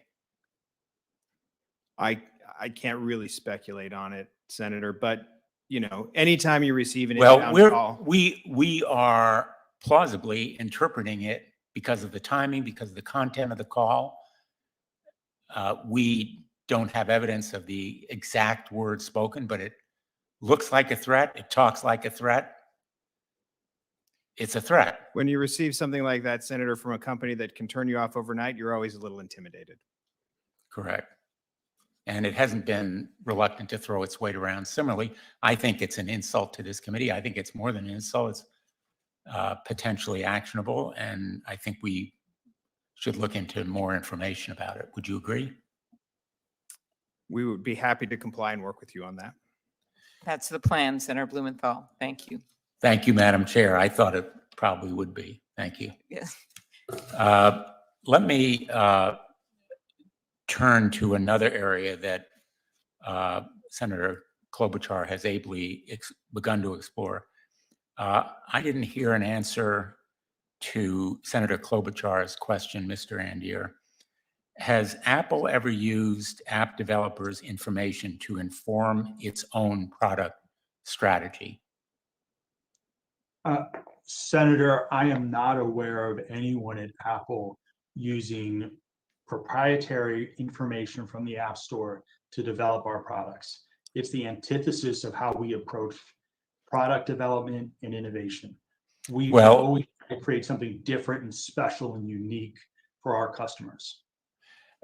I noticed that you carefully couched that answer in terms of proprietary information, but the fact of the matter is Apple has, in effect, appropriated, a euphemism for unauthorized taking of this information to copy and kill competitors. It's reportedly done this so often that it's earned a nickname with developers, Sherlocking. Apple and Google have access to troves of private information about apps on their app stores, and it enables them to identify popular and nascent apps and then copy and kill them by introducing those competing apps that mimic the original. Apple's former CEO, Steve Jobs, put it, the company has, quote, always been shameless about stealing great ideas, end quote. That seems to be the MO of Apple. And there are numerous examples of this copy and kill strategy. We've heard about AirTags, which are a carbon copy of Tile's item tracking products. So let me ask you, Mr. Andeer, do you impose a strict firewall? Does Apple impose a strict firewall between the App Store and its business strategy? Senator, if I understand the question correctly, we have separate teams that manage the App Store and that are engaged in product development strategy here at Apple. Yeah, I understand you have separate teams. Do you have a barrier between the two, what we call in law firms a Chinese wall? Do you have a strict prohibition against the sharing of information between the App Store and the people who run those businesses? Senator, we have controls in place. I would also hasten to add that, you know, in terms of when you look at the marketplace over the last 12 years, we've only introduced a handful of applications and services during that time. And in each and every instance, there are dozens of alternatives available through the App Store, oftentimes more popular and more successful than our own Apple service or product. So we don't copy, we don't kill. What we do is offer up a new choice and a new innovation for consumers. The answer, though, to whether you have a data firewall is no. That's the way I took the answer to my question. Mr. White, does Google have a firewall between the App Store and its business strategy? Senator, my understanding is we do have data access controls in place that govern how data from our third-party services are used. When you say access control, do you mean a firewall? In other words, no access. I'm not sure exactly what you mean by firewall. Well, do you have a prohibition Sure. against access? We have prohibitions against using our third-party services to compete directly with our first-party services, Senator. How long have you had it? And we have internal policies that govern that. Well, I'm going to explore this question in written questions. I apologize that my time has expired. Thank you, Madam Chairwoman. Very good. Thank you, Senator Blumenthal. Senator Hawley. Thank you very much, Madam Chair. Thanks for holding this hearing. Thanks also to Senator Lee. It is no secret to anybody on this committee that I think that antitrust enforcement not only needs to be a top priority, but we need to make significant changes to our antitrust laws in order to ensure that we are doing everything we can to get real antitrust enforcement in this century. Let me just come to you, Mr. Andeer. I noticed since last April, Apple has bought back $58 billion in stock. That's a big number. Quite a shift from where you were under Steve Jobs, who used to insist that Apple wouldn't buy back stock because it needed to innovate, it needed to retain those profits in order to reinvest. But you've clearly changed position. That's fine. I just want to focus on one major source of that income. It's not innovation. It's not research and development. It's the monopoly rents that you collect out of your app store. Now, I noticed that you today have referred to the need to have that monopoly control over the App Store in terms of the security rationale behind it. Tim Cook has said the same thing. He said recently in a New York Times podcast that Apple needed to lock up the ecosystem, the iOS ecosystem, so it could limit vulnerability. The thing about that seems strange to me is you don't seem to spend very much money on security. I mean, all of the money you make on your Apple tax, you don't invest very much of it into actual security. In fact, it looks to me like you didn't even launch your bounty program where you pay researchers to discover security vulnerabilities on iOS until 2016. When you did that, you capped it. You had a hard cap on the spend. You finally raised the level somewhat in 2019. So it doesn't seem to be that big of a priority. So let me just ask you this. Here's my question. Will Apple commit to spending all of the money that it raises, all of the income it raises out of that Apple tax, all those monopoly rents? Will it commit to spending all of those on security, since that's allegedly why you need to have a monopoly in this market? Senator, I appreciate the question. We've invested billions of dollars in securing our iPhone, our App Store, and all of our products. This is a priority for us each and every day we wake up, 24/7, 365 days a year. So if you look at the App Store and app review process, we had 100,000 submissions each week. We have a combination of AI and human review to review all of those. We reject 40% of them because they may pose some sort of either performance, security, privacy risk to consumers. And so this is something we take incredibly seriously. And if you look at the objective studies that are out there, time and time again, they find that the iPhone is the most secure platform and the most secure device available on the marketplace. Thank you for that. I don't think I heard a yes or no though in there. So let me just try again. Will you commit to spending, if security is the reason you need to have this monopoly and collect these monopoly rents, which are sizable, will you commit to spending that money, all of it, on security for apps? Senator, the App Store, we're going to continue to invest in the App Store. There's a number of things that we do to ensure that developers are able to create their apps. There's all the tools and resources and applications that we make available to developers. That's part of what's at issue with our model. We also invest, obviously, to make sure that our marketplace is trusted and safe for consumers. So there's a number of competing investments and incentives for us to make sure that we Okay. continue to create the very best experience. I don't mean to cut you off. I just have limited time. That sounds like a no to me, which is kind of what I thought you'd say. My concern with that is just it makes it hard for me to ignore the major dangers to competition that your monopoly in the iOS market poses. Now, you recently announced that the smallest developers in the App Store will pay a reduced fee, 15%. It's very generous of you. You announced earlier that you take only 15% from subscription revenue after the first year. You take 30% in that first year. Here's my question. Does Apple ever cut more generous deals to well-connected executives in other companies, to big-time companies, not to the small companies, but do you ever cut more generous deals to the really big companies? Senator, we do not. A fundamental principle since the very beginning is we treat all developers the same. And so when we launched this store 12 years ago, we took the price, which was 60, 70%, and took it all the way down to 30%, in part because we wanted to encourage those new small and mid-sized businesses to enter this market. And what we've seen over the last 12 years, as we've evolved that model and we've reduced price time and time again, is now we have a marketplace with 1.7 million apps, 85% which pay nothing.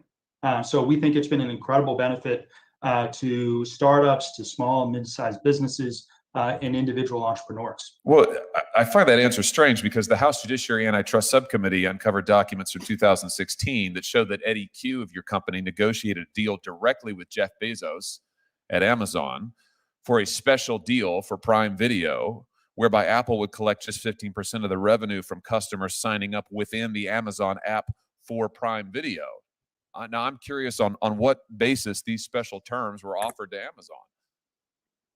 Senator, there was no special deal provided solely to Amazon.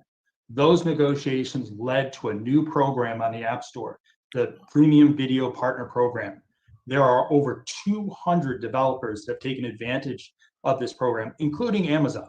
So there are a number of developers. It's open to all. It's another instance in which we've reduced the price to developers to encourage new innovation and investment.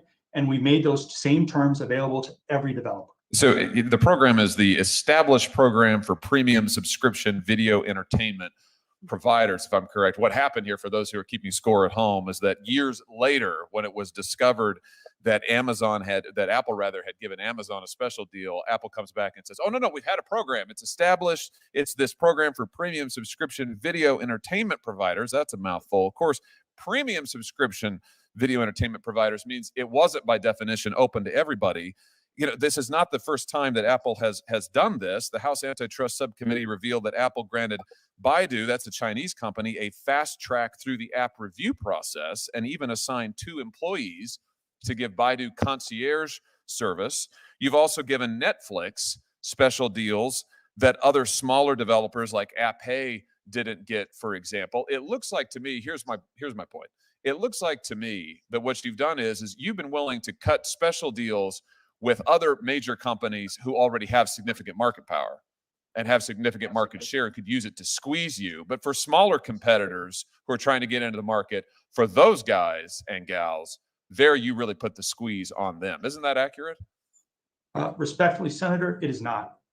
We have operated a store for the last 12 years that has continually looked for ways to encourage small and independent businesses to grow and develop on the App Store. There is program after program that we've launched. We feature these apps on our App Store in terms of small and innovative applications. We launched the Small and Mid-Sized Business Program last year, which reduced the commission for small businesses that were subject to the commission. So we're going to continue to find ways to invest to make it possible for everyone to create on the App Store. Well, my time has expired. I look forward to pursuing some additional questions with you and for the other witnesses in writing. But I'll just note in closing that what it looks like to me, the pattern here, is that Apple is happy to jerry-rig the rules and is happy to cut special side deals and is happy to try and turn away, keep big-time competitors from cutting into your market, make special deals with them while putting the squeeze and the lid on small competitors, all in service of keeping this gravy train of monopoly rents flowing. That's a big problem.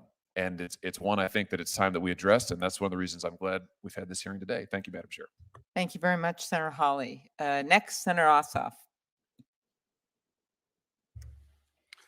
Thank you, Madam Chair. Thank you to the panel. Mr. White, Mr. Andeer, Senator Hawley noted that you've consistently argued a justification for the market power you exercise here is your ability to regulate the safety and security and protection for consumers of apps that are sold on your platforms.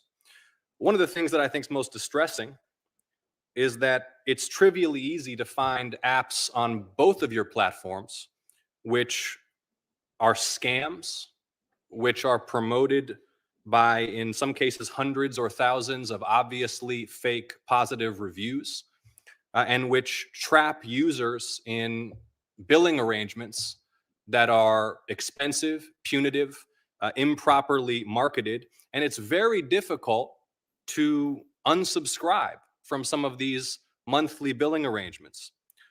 So what steps are you taking to end the proliferation of scam apps on your platforms when you state publicly, repeatedly, that the value of your platforms is in consumer protection, safety, and security of the consumer?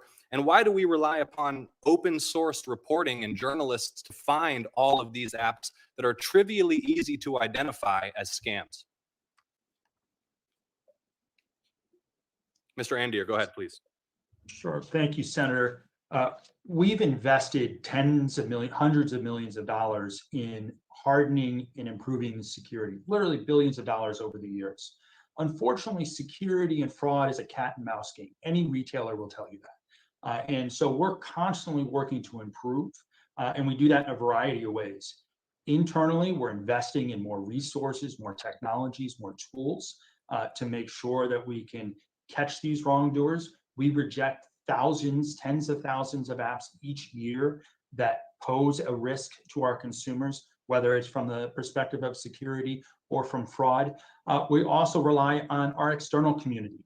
There are a number of stakeholders who will raise issues, and this is important. You know, unfortunately, no one is perfect. But I think what we've shown over and over again, we do a better job than others. I think one of the real risks of opening up the iPhone to sideloading or third-party app stores is that this problem will only multiply. If we look at other app stores out there, if we look at other distribution platforms, it scares us. Mr. Andeer, thank you. I appreciate the response, and I want to talk about the sideloading question in a moment. But let me just ask you this. When, again, there is so much reporting in tech press, there are independent researchers who find many of these scam apps on your platform. Sometimes they hook people into paying $10 a week or $10 a month recurring subscriptions for meaningless services. Apple is making a cut on those abusive billing practices. Are you not?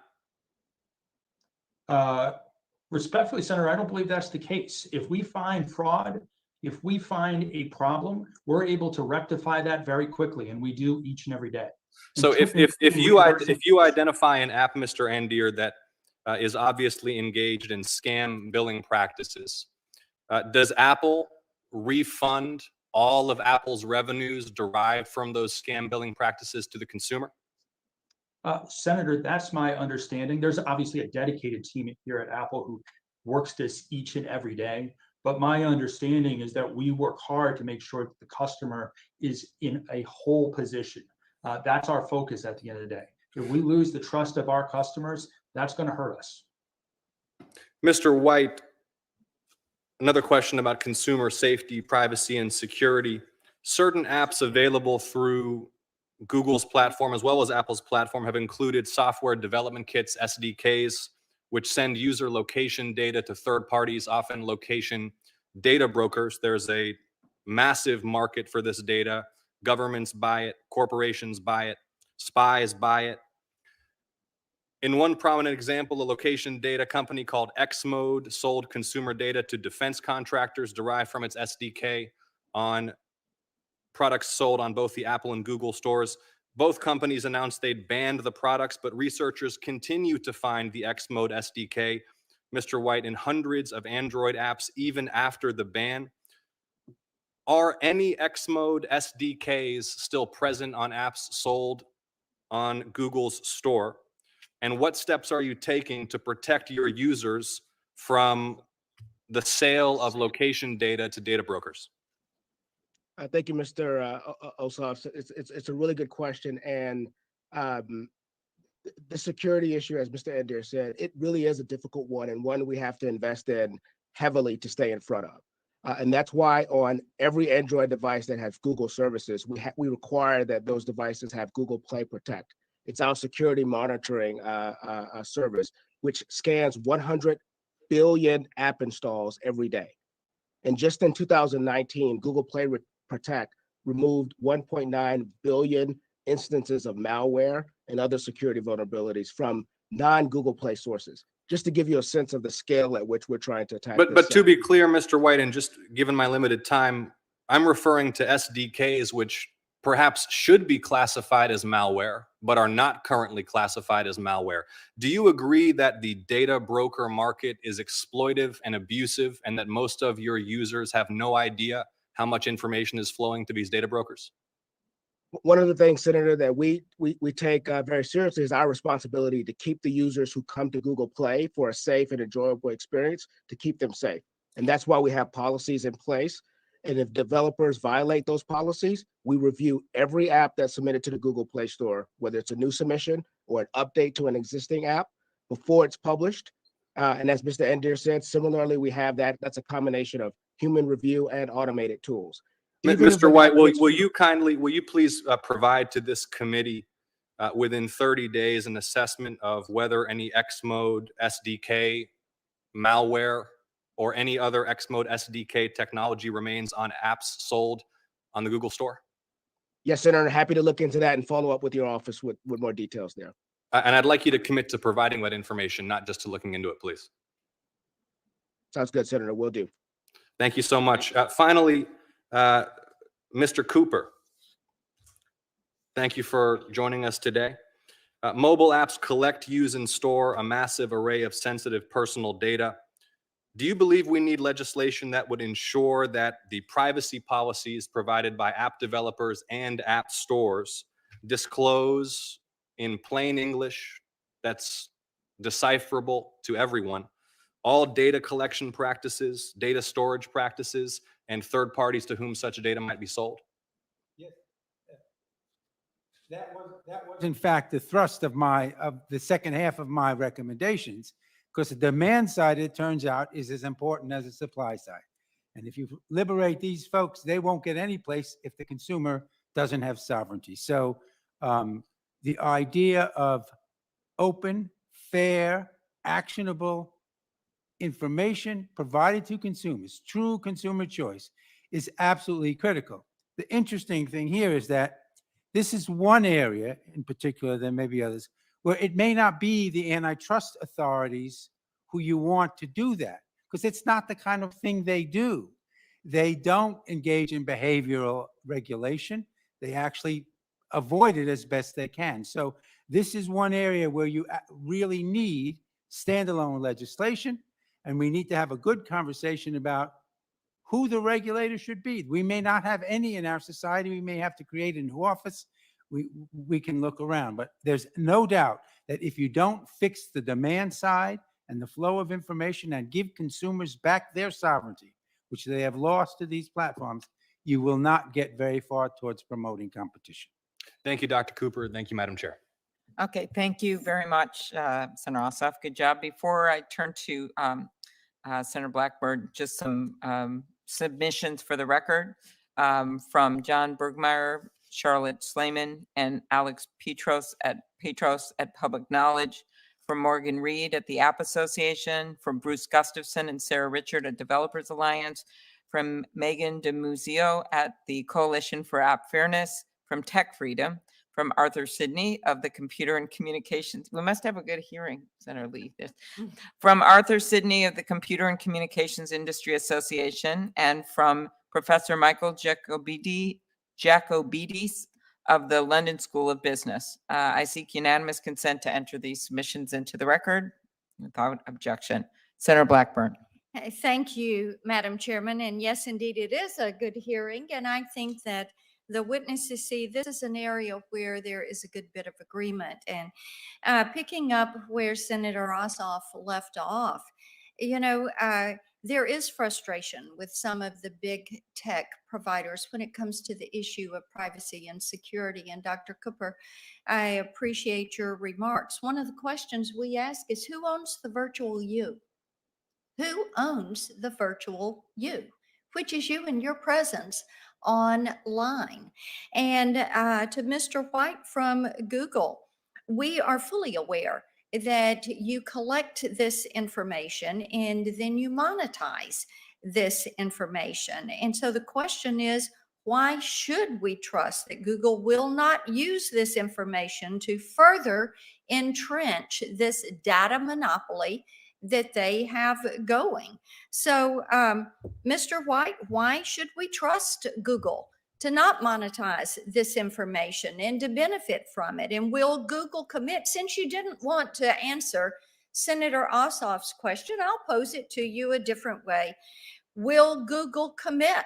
Will you commit in writing that you are not going to use any of this consumer data information to inform your other business lines and to not collect or store any information other than that is necessary to facilitate the transaction that is taking place on your system? So, Mr. White, will you commit to that you're not going to capture and hold and utilize and monetize this information, that you're going to let consumers own their presence online? Are you ready to make that commitment to us? Thank you, Senator Blackburn, for the question. To your point around why should consumers trust us, that is the core thrust of our business model. We're an information company. Mr. White, that is really not the question. I'm asking for your commitment. You ready to give it? And Senator, what we do is we try to provide users with transparency, security, and control. We give them access to the data that's being collected, and we give them the controls that they can decide. You're skirting the question, so I'll reclaim my time. Let me go over to Apple. Apple seems to have two operating standards. There's one for doing business in America. There's a second standard for appeasing the communist Chinese. Apple kicked Fortnite, and I'm aware of Fortnite. I have two grandsons that are 11 and 12, and I've watched them play Fortnite. Well, Apple decided to kick Fortnite out of the App Store over a fees dispute, but it lets TikTok stay on despite violating privacy rules. And Apple will pull Hong Kong pro-democracy apps from its store when the Communist Party demands that it pull it, but then it will not cooperate with the FBI to catch terrorists in America. And Madam Chairman, there's an excellent article on Apple's willingness to bend the knee to China in the New York Post. It is called, "Is Your iPhone Worth China's Tyranny?" And I would ask your permission to insert that into the record. Without objection, it's on the record. Thank you. There's the Tim Cook run Apple, which turns a blind eye to communist China's human rights abuses in Tibet and Xinjiang. Then there's the Apple of Hong Kong, run by Jimmy Lai, who is willing to go to jail for a publication that fights for democracy. And it is sad to see the Apple of the West speak up against injustice in America, yet stay silent when it comes to China's atrocities and the genocide they are carrying out against the Uyghur. So this month, Apple is finally rolling out new privacy policies that claim to empower users and stop unwanted location tracking. And I'm concerned that Apple's privacy by design, as it's called, cannot coexist with turning a blind eye toward Beijing's behaviors. Last year, Forbes reported that Apple caught TikTok spying on users using the clipboard feature. Even now, TikTok is plotting ways to get around Apple's new privacy policies. Yet TikTok remains available to download in the App Store, putting iPhone users' privacy at risk. If Apple is imposing 30% for safety and security, does that mean Apple is also responsible for all costs related to breaches of safety and security on iPhones? Waiting for an answer. Thank you, Senator. We take privacy incredibly seriously here at Apple. We've embedded technologies and features over the last 25 years to ensure that all of our products respect your security and respect your privacy. That guides our own products. That also is increasingly guiding our third-party developers and partners to make sure that your information, understand who has access to it, and you have control over it. That's true here in the United States, in China, and around the world. Okay, so, all right, but still you are charging 30% for safety and security. So when breaches occur, which is my question, are you responsible for all costs related to breaches of safety and security? I was not asking if you took it seriously. I was asking for your actions. So My you apologies. assume all of those costs? And then let me continue.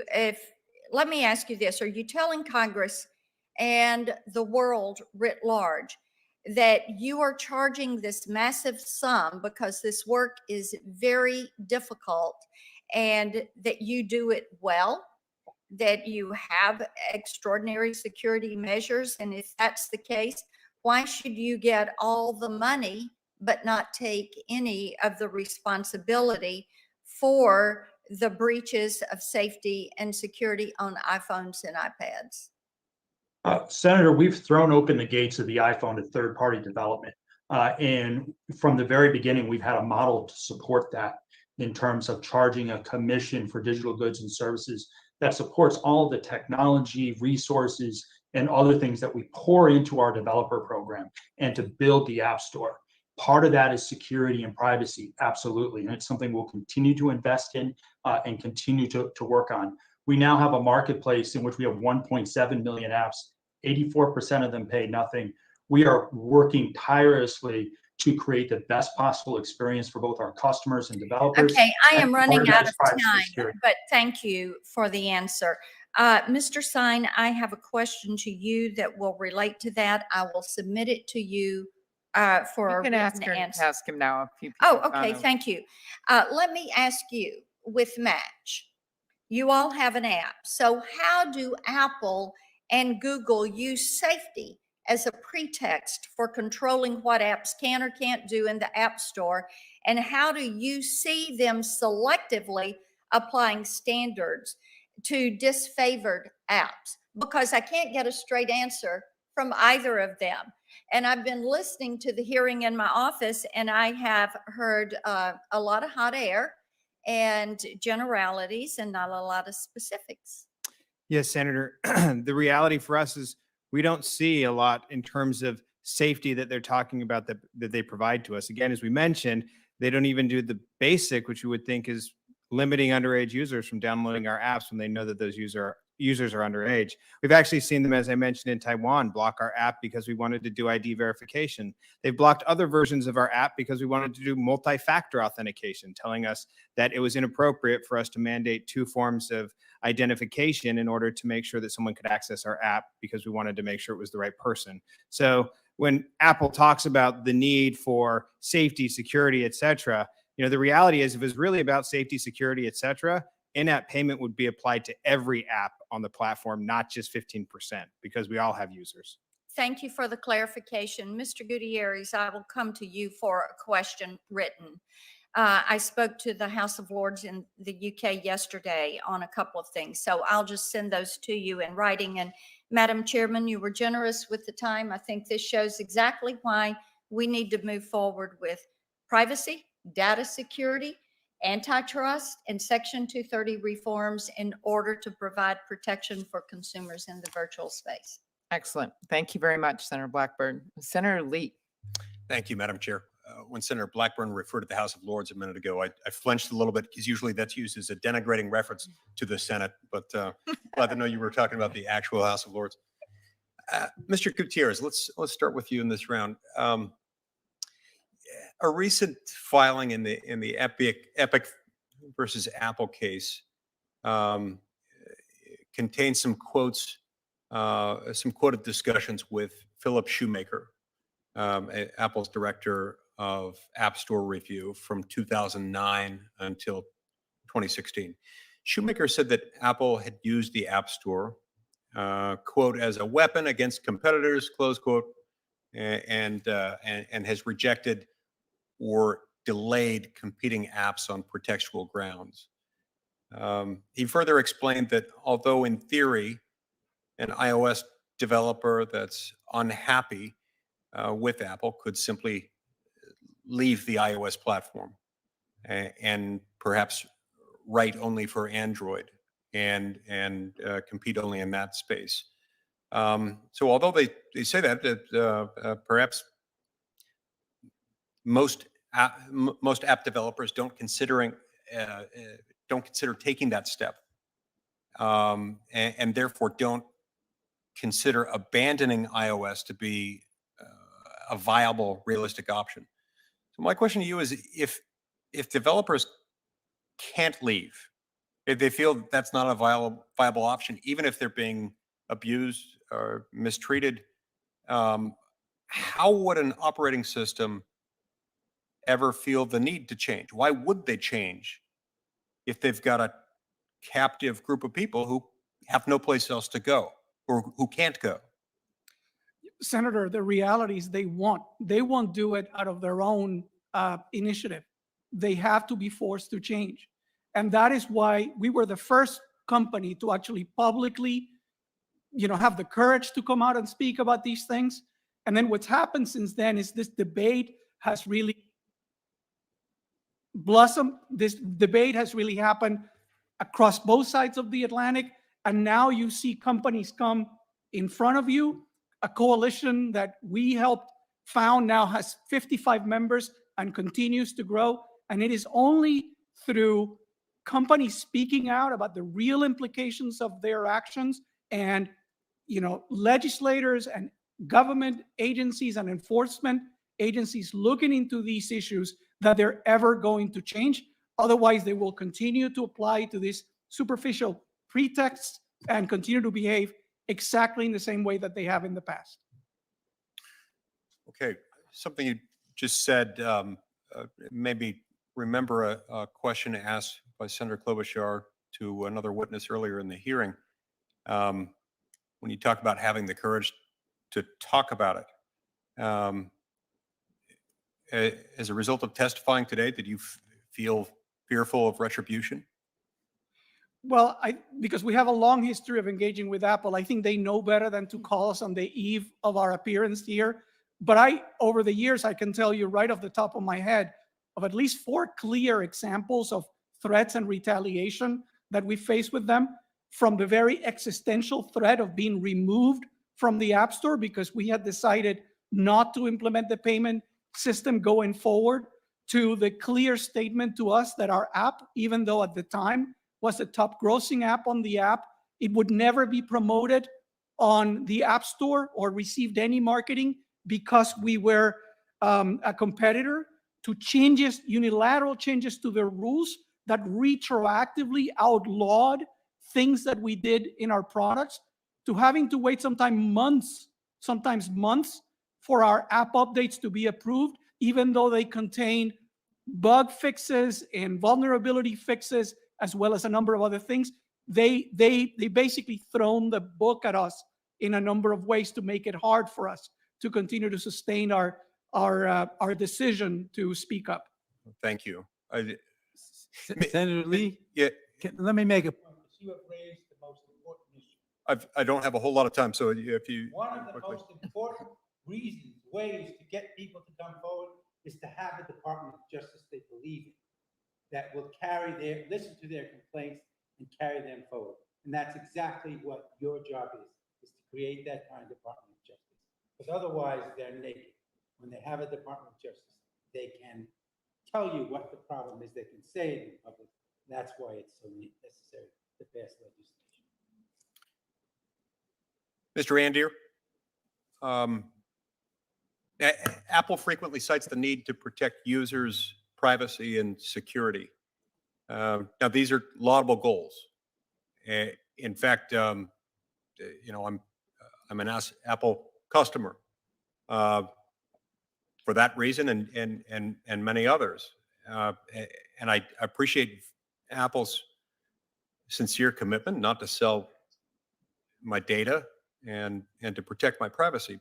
But how can competitors and customers and legislators and others be sure that security and privacy aren't being used as a pretext to exclude competition, as alleged by Mr. Shoemaker in the question that I asked a moment ago to Mr. Gutierrez? For example, other documents in the Epic litigation that I referenced revealed that Apple's human review process typically took 13 minutes per app, 13 minutes for each app, and that the lead engineer responsible for detecting fraud and abuse in the App Store analogized the review process to bringing a plastic butter knife to a gunfight. Meanwhile, it seems like apps that present a potential competitive threat, sort of threat to Apple, are often delayed or blocked or disadvantaged. And in other cases, apps that don't present those, but perhaps offer a differing viewpoint. I'm referring here to Parlor, suffer a different sort of fate. But anyway, back to the competing space. How can we ensure that your privacy and security protections are in fact narrowly tailored to help consumers while minimizing the impact on competition, and that those concerns aren't being used to shoehorn in anti-competitive behavior? Senator, I appreciate the question. I think what we have is a 12-year track record that we can look back upon. And so what we have done consistently year after year, day after day, is think about how we can harden and secure our devices to make them the most secure in the marketplace, as study after study has found, and introduce new features to give you the power and the information you need to make to decide whether you're going to share your information or not with a particular developer. Now, in terms of what that track record also shows is over that 12 years, the App Store and everything that we've made available to developers has unlocked a tremendous amount of competition. So if you look at our apps, and there's just a handful of them, they're a drop in the bucket of this ocean of 1.7 million apps. And in each and every category, you're going to see an alternative like Spotify or someone else who is doing better than our service. There is no advantage seen in the market.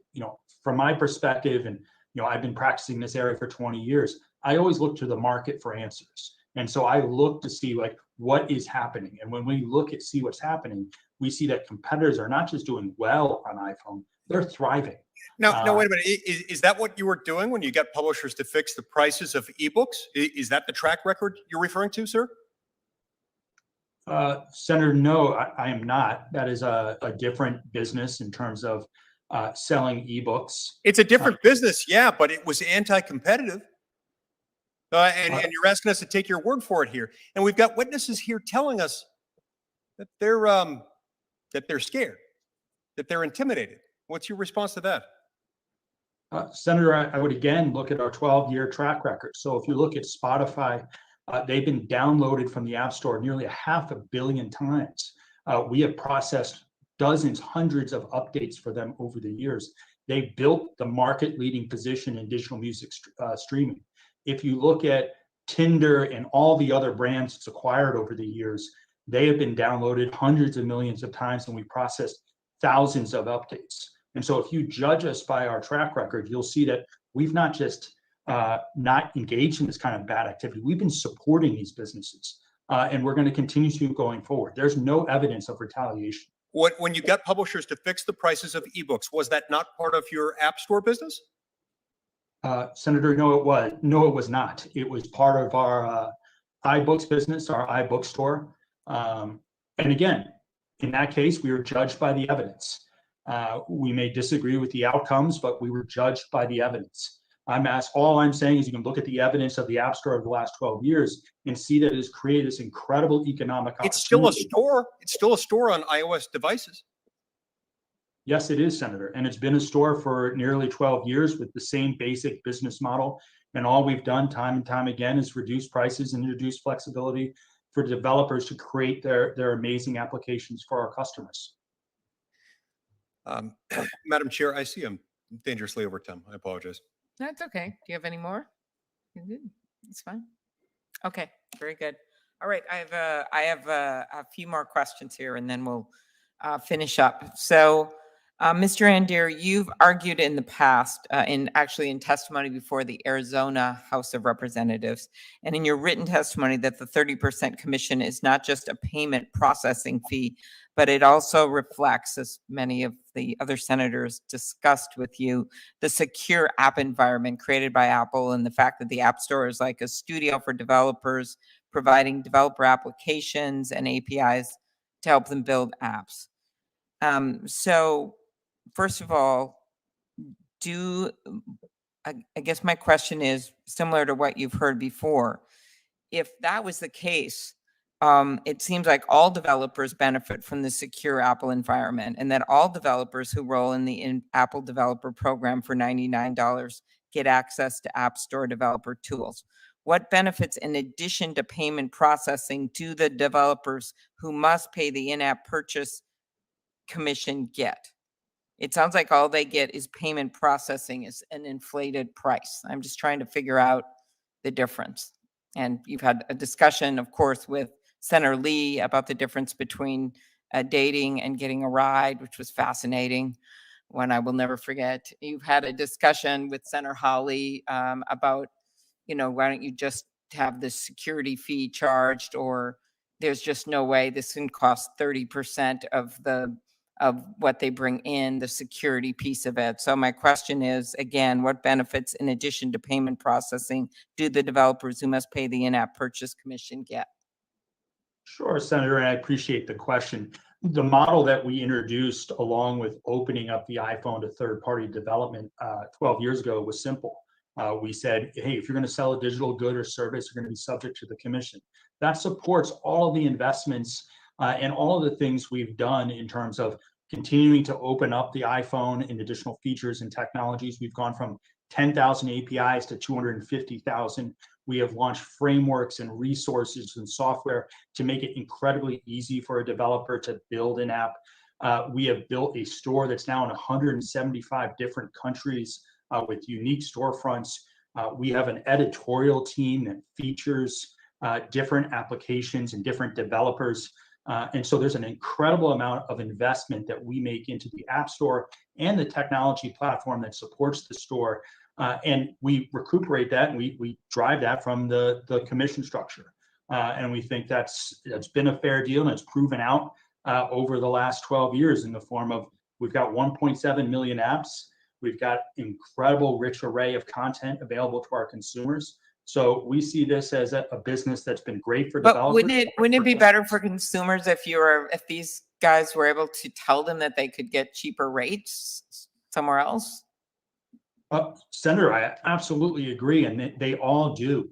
Spotify. Spotify could say, hey, you can get a cheaper rate on our website. Can they say that on your app? So to be clear, Senator, Spotify can do that through one of its more than 8,000 partnerships. What it does in our app and what we say in our app, much like what Verizon would say to Apple, if we said, hey, we want to come into the Verizon store and put a sign up that says, go buy our iPhone down the street at the Apple store. They're not going to allow us to do that. No retailer is going to allow us to do that. The App Store there's a difference with fundamental principles. Okay, I think there's a difference. Maybe Mr. Gutierrez, you want to respond with that analogy, with where they are when they're depending on you for this App Store. I do, and this is highlighting a really important point. Apple takes the position that our users are their users, that they own the customer relationship. They're injecting themselves in the middle of the relationship, and they believe that they can control our communications with them, our offers to them, the promotions and benefits that we would give them. And that is the heart of the problem here. which is this is a model where basically a handful of global gatekeeper platforms can't claim that they own the user relationship of all the users of all the apps that are offered on the mobile platforms. That is the path that this approach is leading to, which is why it is so important that these issues are addressed. Yes. Dr. Cooper, I know you haven't gotten too many questions, but you didn't get a call last night not to testify. So, I mean, that's not what they said too. They might not. They didn't say that to Match.com, but they questioned their earnings statement. But even better, you didn't get a question like that. Right? Okay, so I guess I want to know from your perspective as someone who advocates on consumers' behalf. So this issue that we were just talking about with Apple and with Spotify, which is really an issue for everyone that gets that can't advertise that you can get cheaper rates for their consumers. How does that affect consumers? And how does the fee? Two separate things: the ban on telling them that they can get cheaper rates somewhere, and then the fee. Well, look, if these folks could compete on a level playing field, it would have a benefit that has been missed here. That would put tremendous competitive pressure on the platforms. And they would look out in the world and say, holy mackerel, we could lose all these customers to someone else who's treating them fairly. And so that would put tremendous pressure on the platform. The second thing that could happen is that these folks could get together and say, you know what? We've got enough users to build our own platform and new entry. That was the logic of the Microsoft case, which in fact, if you go down the list of abuses you started with, is identical to the Microsoft case. How it is for 20 years, we have not won the court cases, and we have them now. It's amazing. It is amazing how much they've done the same dirty old business practices. So, and those hurt consumers. We learned that a long time ago. Our best protection is real competition. And this is a space in which we don't have. Exactly. I bet you've been waiting to say that, Dr. Cooper, behind your mask. I kept trying to find a way to sitting get it. here. Okay, so the House Antitrust Subcommittee Digital Markets Report cited estimates that Apple makes between $15 and $18 billion a year on the App Store, Mr. Andeer. But according to Philip Shoemaker, Apple's former director of app review for the App Store, it costs less than $100 million a year to run the App Store. That sounds like an incredibly profitable business. And Frankie, you know, as was noted by several of my colleagues, those look like monopoly profits. How does Apple justify the 30% commission fee rate when the cost of running the App Store is so much lower than the revenues the company generates from the App Store? Senator, I appreciate the question. As I've mentioned, Apple's invested significant sums in technologies, resources, tools to allow developers to build their apps, far in excess of this $100 million figure. Okay, so then what is the correct number? Senator, I don't have the exact figure. I know it's more than $100 billion that we've invested in iOS and iPhone. Do you know how much revenue it generated last year? I mean, it's relevant because we're talking here about a monopoly situation. Senator, understood. You know, when we look at the App Store, it's not a separate standalone business for us. It's an integrated feature of our devices. And so we don't have a separate profit and loss statement for the App Store. What we do know is that the economic opportunity has been studied and assessed. And we know that developers are creating apps, you know, whether it's mobile advertising or selling physical goods or digital goods and content, that's generated more than $500 billion. I think you mentioned this in your opening statement. So there's an incredible economic opportunity that's been created for developers. On a very small percentage of those sales, do we levy a commission. Okay, but so you have no numbers, which I'm sure exists. We'll try asking you in writing, but I have no choice but to go with the House numbers because there is no other number on the table, and that it's $100 million a year to run the App Store, and that you make $15 to $18 billion. So, Mr. White, how much does it cost Google to run the Play Store, and how much revenue did it generate in the last full year? Senator, I don't have those exact numbers, but happy to follow up with your team on that. What I can say though is with the Android ecosystem, the amount of competition and choice that has brought to the mobile landscape how it's brought down the cost of mobile devices. As I said in my opening statement, you can get an Android phone now for less than $100. And in your opening comments, you talked about accessibility and why it's important for people to have access to mobile devices. And we think that's what Android has actually brought to this landscape. And almost 2 million American jobs that have been created by this ecosystem. Okay, and I believe, as I said very clearly at the beginning, that I don't challenge the success. I'm proud that we've developed these innovations in America, but you have to keep rejuvenating capitalism. You have to keep allowing new people to come up with new ideas. And I'm not going to go beyond this issue, but I think, well, maybe I will for 30 seconds. But I think when you look at some of these purchases of Facebook, of Instagram and WhatsApp and what's happened, and then you look at all the problems we've had in terms of privacy and other things, that you're literally stifling. This is not about you, of course, but in general, the tech companies are stifling some of the new developments we could see for privacy and other things by how this has all gone down. And then you have on top of that the issues for consumers. And I guess, do you think, Dr. Cooper, listening to those numbers I just read out, which are the only ones available to us, do you think that these companies are operating in a competitive market, Apple and Google? Actually, there are other numbers which are in one of the reports we will file with the committee. Okay. I looked at the learner index for these for these two companies, and it is way above the national average. Mhm. They are overcharging consumers for their products and earning excess profits. And these two companies in particular, there are other digital companies that were much lower, and it turned out that they exist in marketplaces where they face much more competition. The absence of competition in that document, and I will call your staff's attention to it, is demonstrated to me that we are being overcharged and our prices could be lower. And you're these not, none folks of the are the ones who companies can- here before us are saying that this, in person here, are saying that this should be free, right? You're just questioning the amount of the charges. There correct? should be a normal rate of profit on that line of business. And Mhm. as you've heard and you suggested, there is not. And the only way they can keep that is if they exercise their market power and lock consumers out. Okay. Another related issue.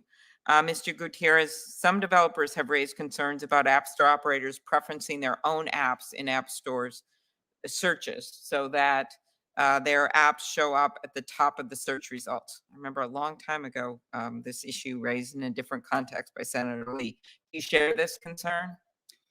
Yes, this is just another manifestation of the complete control that they have, and the fact that the decision on who gets promoted, who gets discoverable, is really completely manipulated to help Apple's own services. So this makes it really clear. We've heard Apple say a number of times about all the value that they brought to these apps, including some of the services that are represented here. The reality, Senator, is that Spotify, and I can say the same thing probably for Match and for Tile, we're not successful because of what Apple has done. We have been successful despite Apple's interference. And we would have been much more successful, but for their anti-competitive behavior. Okay. So, Mr. White, what are the factors Google uses to display app results when a consumer searches for something in the Play Store? Does it preference Google-owned apps in the Play Store? Has it ever done so? Absolutely not, Senator. I mean, we're an information company, and our core business model depends on users trusting us to provide accurate, unbiased information. And so we don't preference our first-party services over our third-party services in the Google Play Store. We want, when users come to the Play Store searching for their favorite apps or games, for them to find the most relevant information. Okay, Mr. Andeer, I've seen news reports that Apple has a 42-factor algorithm for how it displays app results when a consumer searches for something. Is that correct? And which factors weigh most heavily in your algorithm? Does Apple preference Apple-owned apps in the App Store searches? Has it ever done so? Senator, I'm not intimately familiar with our search algorithm in the App Store, but I do know that we do not favor our own applications or services in the search functionality. And again, I think if you look at the experience over the last 12 years, I mean, we have over 500 million users who have found and downloaded Spotify during that time. Same is true for a whole host of other companies that compete with us. So the objective evidence is, hey, consumers are finding what they were looking for. So no, we do not favor ourselves in search. Ms. Daru, do those answers give you comfort? No, they do not. Why not? Because we're hearing over and over things that aren't consistent with our experience. For instance, earlier today, Mr. Andeer said that we couldn't talk about the MFI agreement because they were in negotiations with other developers regarding that agreement. But we were told that basically we could not negotiate that agreement, and that agreement we had to sign as is, and in fact that they're not going to give us any more information about this program unless we actually sign it. So it's things like that that make me question some of the statements. Mr. Andeer, and I'll ask this of both of you, I guess, Mr. White, a number of app developers have complained about a lack of transparency regarding the application of Apple's and Google's respective App Store rules and policies. And they have expressed frustration about often not knowing why an app or an app update has been rejected. For each app or update that is rejected or removed from the App Store by Apple, Mr. Andeer, will Apple commit to providing the developer of the app with a written explanation of why the app or update was removed or rejected in a timely manner, including citations to the applicable Apple rules or policies under which the decision was made? Will you do that?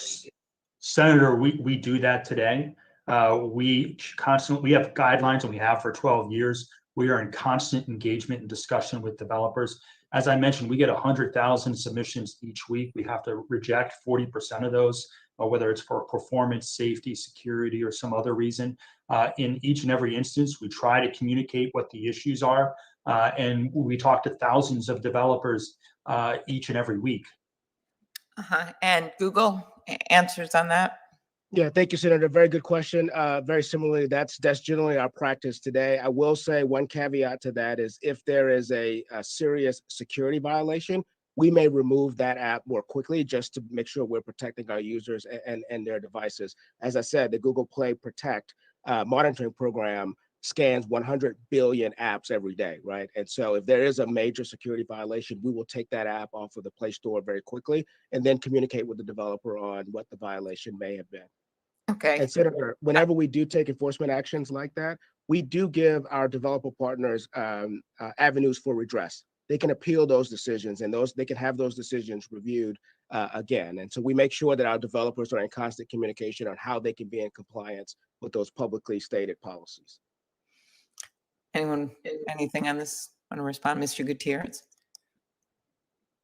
Senator, our experience may illustrate a little bit of how this application of these rules actually happen in practice. It happened to us multiple times when we decided to take IAP down after Apple launched a competing service at a price below ours. We complied with the rules as they existed at the time, which basically said we couldn't have a buy button or a link to a payment mechanism. So we decided, okay, we'll take that. It won't be part of that. Apple then came back and they said, it isn't just that we couldn't have a buy button in our app if we didn't have IAP.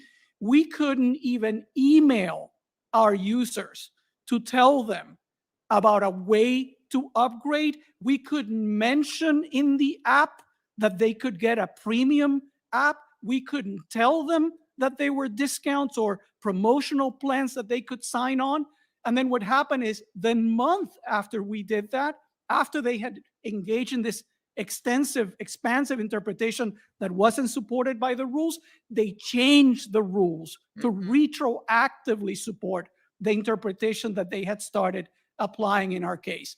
That is what total control of their ecosystem means in the case of Apple. Okay, Mr. Stein. And then I have one more question to you, Mr. Stein, then I'm almost Sure. done. Our experience has been similar to Mr. Gutierrez. I mean, we've had situations, and it's not really that they don't tell you which rule you violated. They don't tell you how you violated that rule or how to fix it. And that's the problem. We had an app, one of our Tinder builds, that actually had a very important safety feature for our LGBTQ plus community, where it would actually inform users when they were in a country where they might be at risk for exposing their gender identity or otherwise. That sat in the App Store review process for 2 months because Apple had said that we were violating a new policy, or they said the spirit of the policy, and couldn't tell us expressly how we needed to solve it in order to get that launched. We had to go all the way up to talking to the chief executives through our chief executive at IAC at the time in order to actually get that app unblocked 2 months later. Well, okay, so, just to kind of pull this out from the trees to the forest here. So, and I think, Mr. Stein, I'll do this with you here. So I think one of the things that people think, they hear all this, and they think, well, why don't you just sell it on your website then? Why do you need these guys? If they're doing this to you, why can't you just go and compete on the web on your own? Could you answer that? Yeah, like I've said at the beginning of my testimony, they have essentially taken the internet and moved it into the app stores. And so they've set up their gateways, they've set up their toll booths. You got to pay the toll if you're a digital good and service. They give everybody else access onto the freeway. And what we're saying is, why isn't the freeway the same for everyone? And why isn't everybody paying the same thing as they're traveling down the freeway? And we've never gotten a good answer to that, Senator. And so to me, when I hear all this, I think, okay, our laws are exactly the same that they were, basically. Our competitive policy laws, our antitrust laws, even our privacy laws on the federal basis are the same from back whenever it was, and whoever did it. We're not going to get into that. The internet started. And that in fact, we've seen this major change, major ecosystem change, and we're just not as sophisticated as these biggest companies the world has ever seen, who we're very proud of in many ways, but that are basically using that system. And so that leads a number of us up here to say we need to get changes. And the first thing is we need to have the agencies be as sophisticated as they can, which is why Senator Grassley and I have the proposal, something we can do immediately. The appropriations process is more at the end of the year, to be able to change the fees for mega merges. This is across the board, not just tech, so that we can get more money to the FTC and to the DOJ antitrust. And by the way, that was supported by the Trump administration, just like these lawsuits were actually brought by the Trump administration, which I have commended Macon Delrahim over at DOJ antitrust, and former chair of the FTC, Simon, for doing, and are now being continued by the Democratic administration, which is how some of these sexual suits, as you know, Dr. Cooper, have gone in the past. They've bridged administrations. And so we think that we need to get funding to really play them out like they should. And the second thing we could look at, in addition to my bill, which I'm not going to go on it since it is 5:20 p.m., on the Competition and Antitrust Law Enforcement Reform Act, which ups the standards on exclusionary conduct and would really help us adapt to the world we're in. I can't even call it a new world. We've been in it for quite a while and we haven't done anything about it. But the other thing we could do, I know state lawmakers in Arizona, Massachusetts, North Dakota, which isn't exactly a radical state. I was just over there with Senator Hoeven and the Republican governor on a water project. But I mean, they're looking at this. My home state of Minnesota are looking at legislation on a state-by-state basis to regulate app stores. And some of you have been involved in these conversations. In your opinion, should we consider legislation on the federal basis to regulate app stores, and why? I 100% agree that that would be the right course of action. The reality is, as I said in my opening statement, This mandatory in-app payment structure, the way they have this set up, that is the lifeblood of their monopoly. It is their lifeblood to get the data from the users. It is their lifeblood to fund all these excess profits they're getting. It is their lifeblood to be able to identify what competing apps are and who their users are, how much they pay, when they pay, everything. And if you cut that off, and the reason they're fighting so hard to defend it, the reason they went in and hired every lobbyist in the state of Arizona to defeat it, Probably not everyone. everyone but the one we hired. Okay. The reality is they are fighting so hard because it is core to the maintenance of their monopoly. Okay. Anyone else want to take that? Senator, I would just add that in addition to the appropriations process that you mentioned, and in addition to the bill, we actually, the broad bill that you have proposed, we actually think it is important to pair that with more specific legislation on App Store issues. The way that some of the states are taking this legislation, we think this is an action that's important for federal preemption. These markets are not only national, they're global. These decisions that are made in Cupertino are decisions that affect our business in Indonesia and all over the world. So this is a space in which specific legislation on the App Store issues would be very welcome and very beneficial.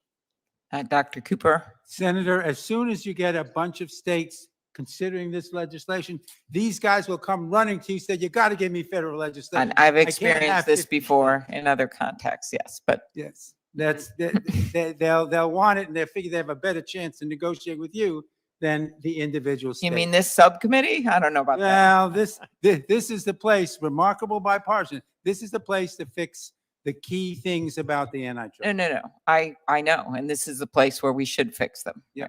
Okay, Ms. Daru?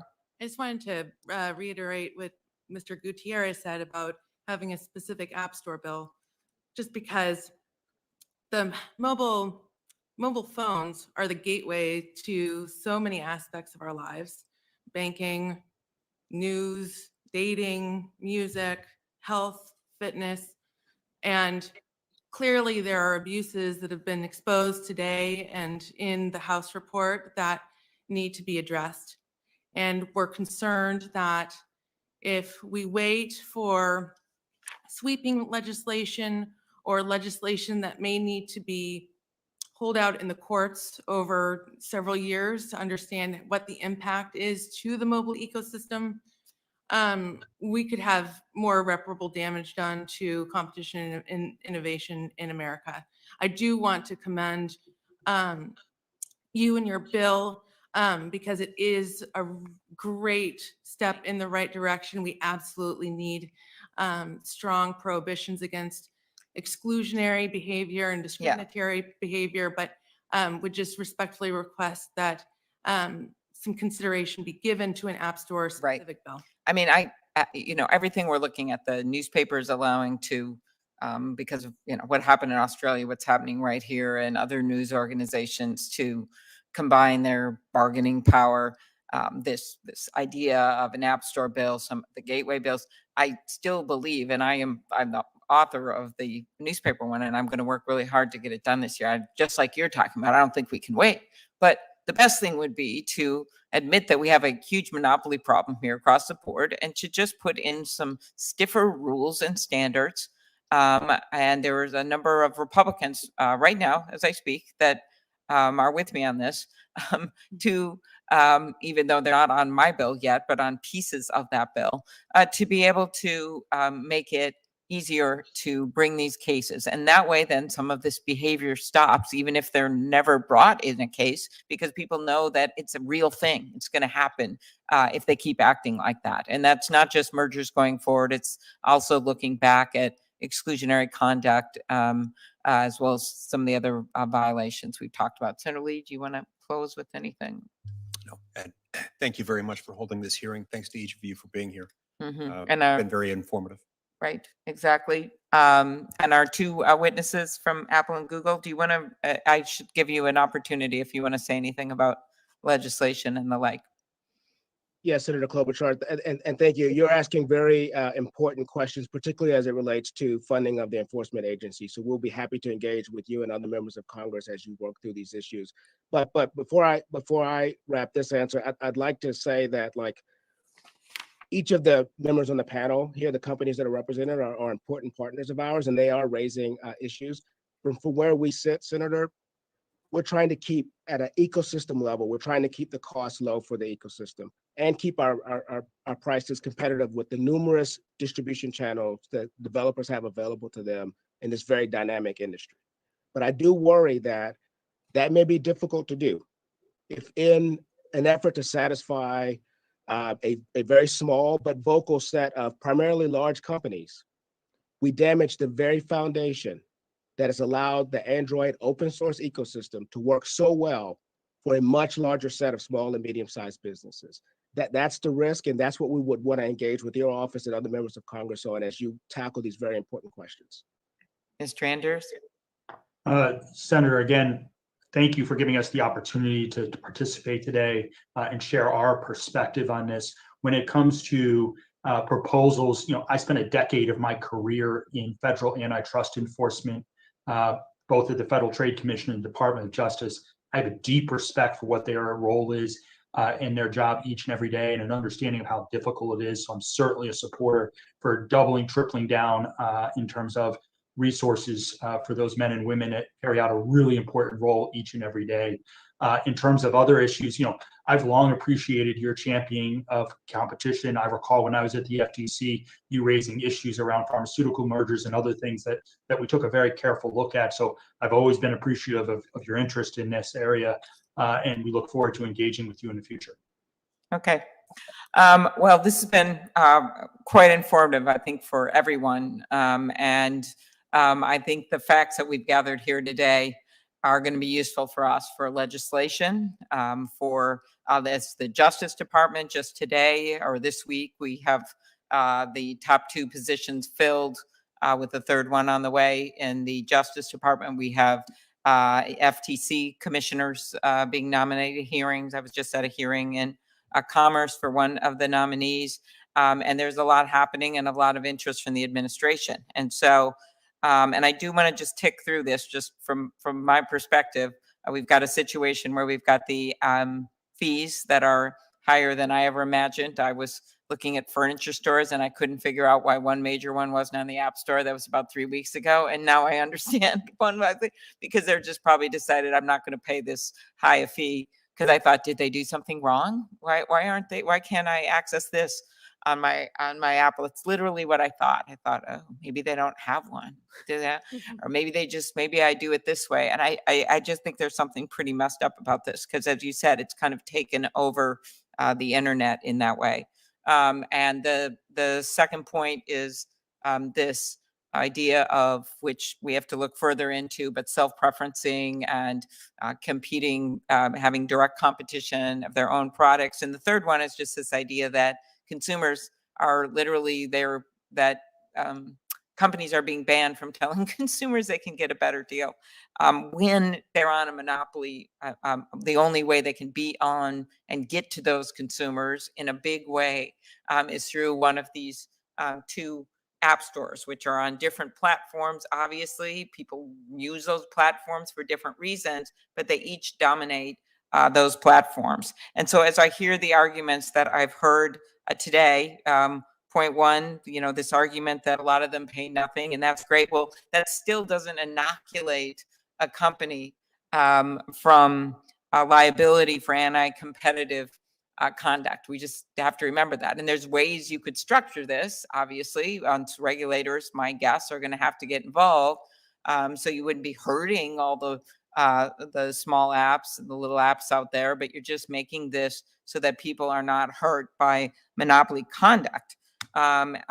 Secondly, we need to protect. One of the arguments we get is the security argument, more so I think from Apple, lesser extent from Google, because it allows side loading.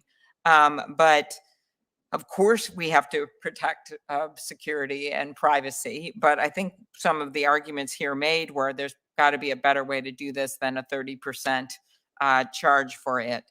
or requiring apps to use only your in-app payment processor, or without barring developers from telling consumers. There's no way that telling consumers about a cheaper rate is going to affect security. You're just telling them, hey, you can also go over to this website.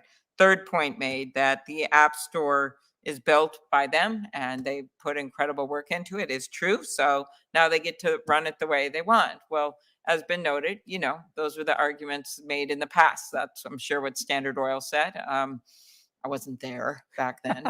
I am sure that that is what AT&T said for sure. They had a horizontal and a vertical monopoly. They put all this in. They produced all this great stuff.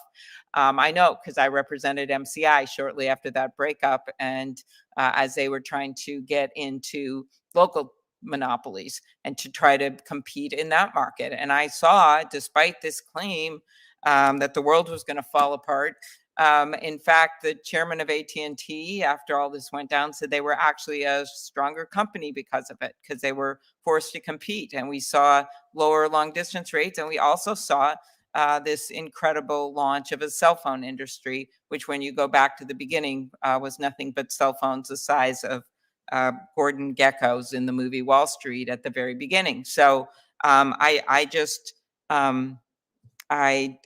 don't think this "we built it, so trust us and we can run it" is going to work anymore. Because if you look at history as a guide, of course, people build things and they do great things. They employ a bunch of people, and then at some point it becomes a monopoly, and then it becomes a problem, as Adam Smith warned. And then we're supposed to be doing something about it, without necessarily, of course, not getting rid of these companies. We want these companies. It's just a question of how you ensure that everyone that works, that the companies that work in that are present in the capitalist system can do their bidding, so that we actually have a capitalist system.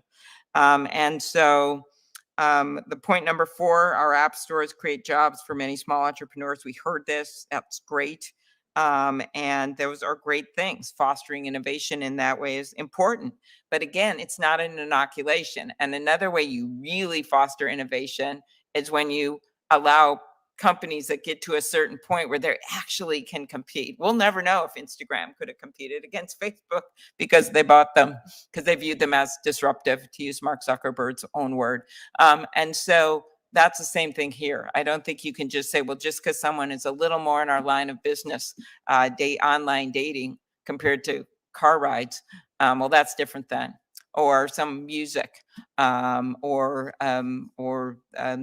your products with Tile. I just think that there's not a coincidence that the 3 of you are before us today, because of the fact that that's getting into their business.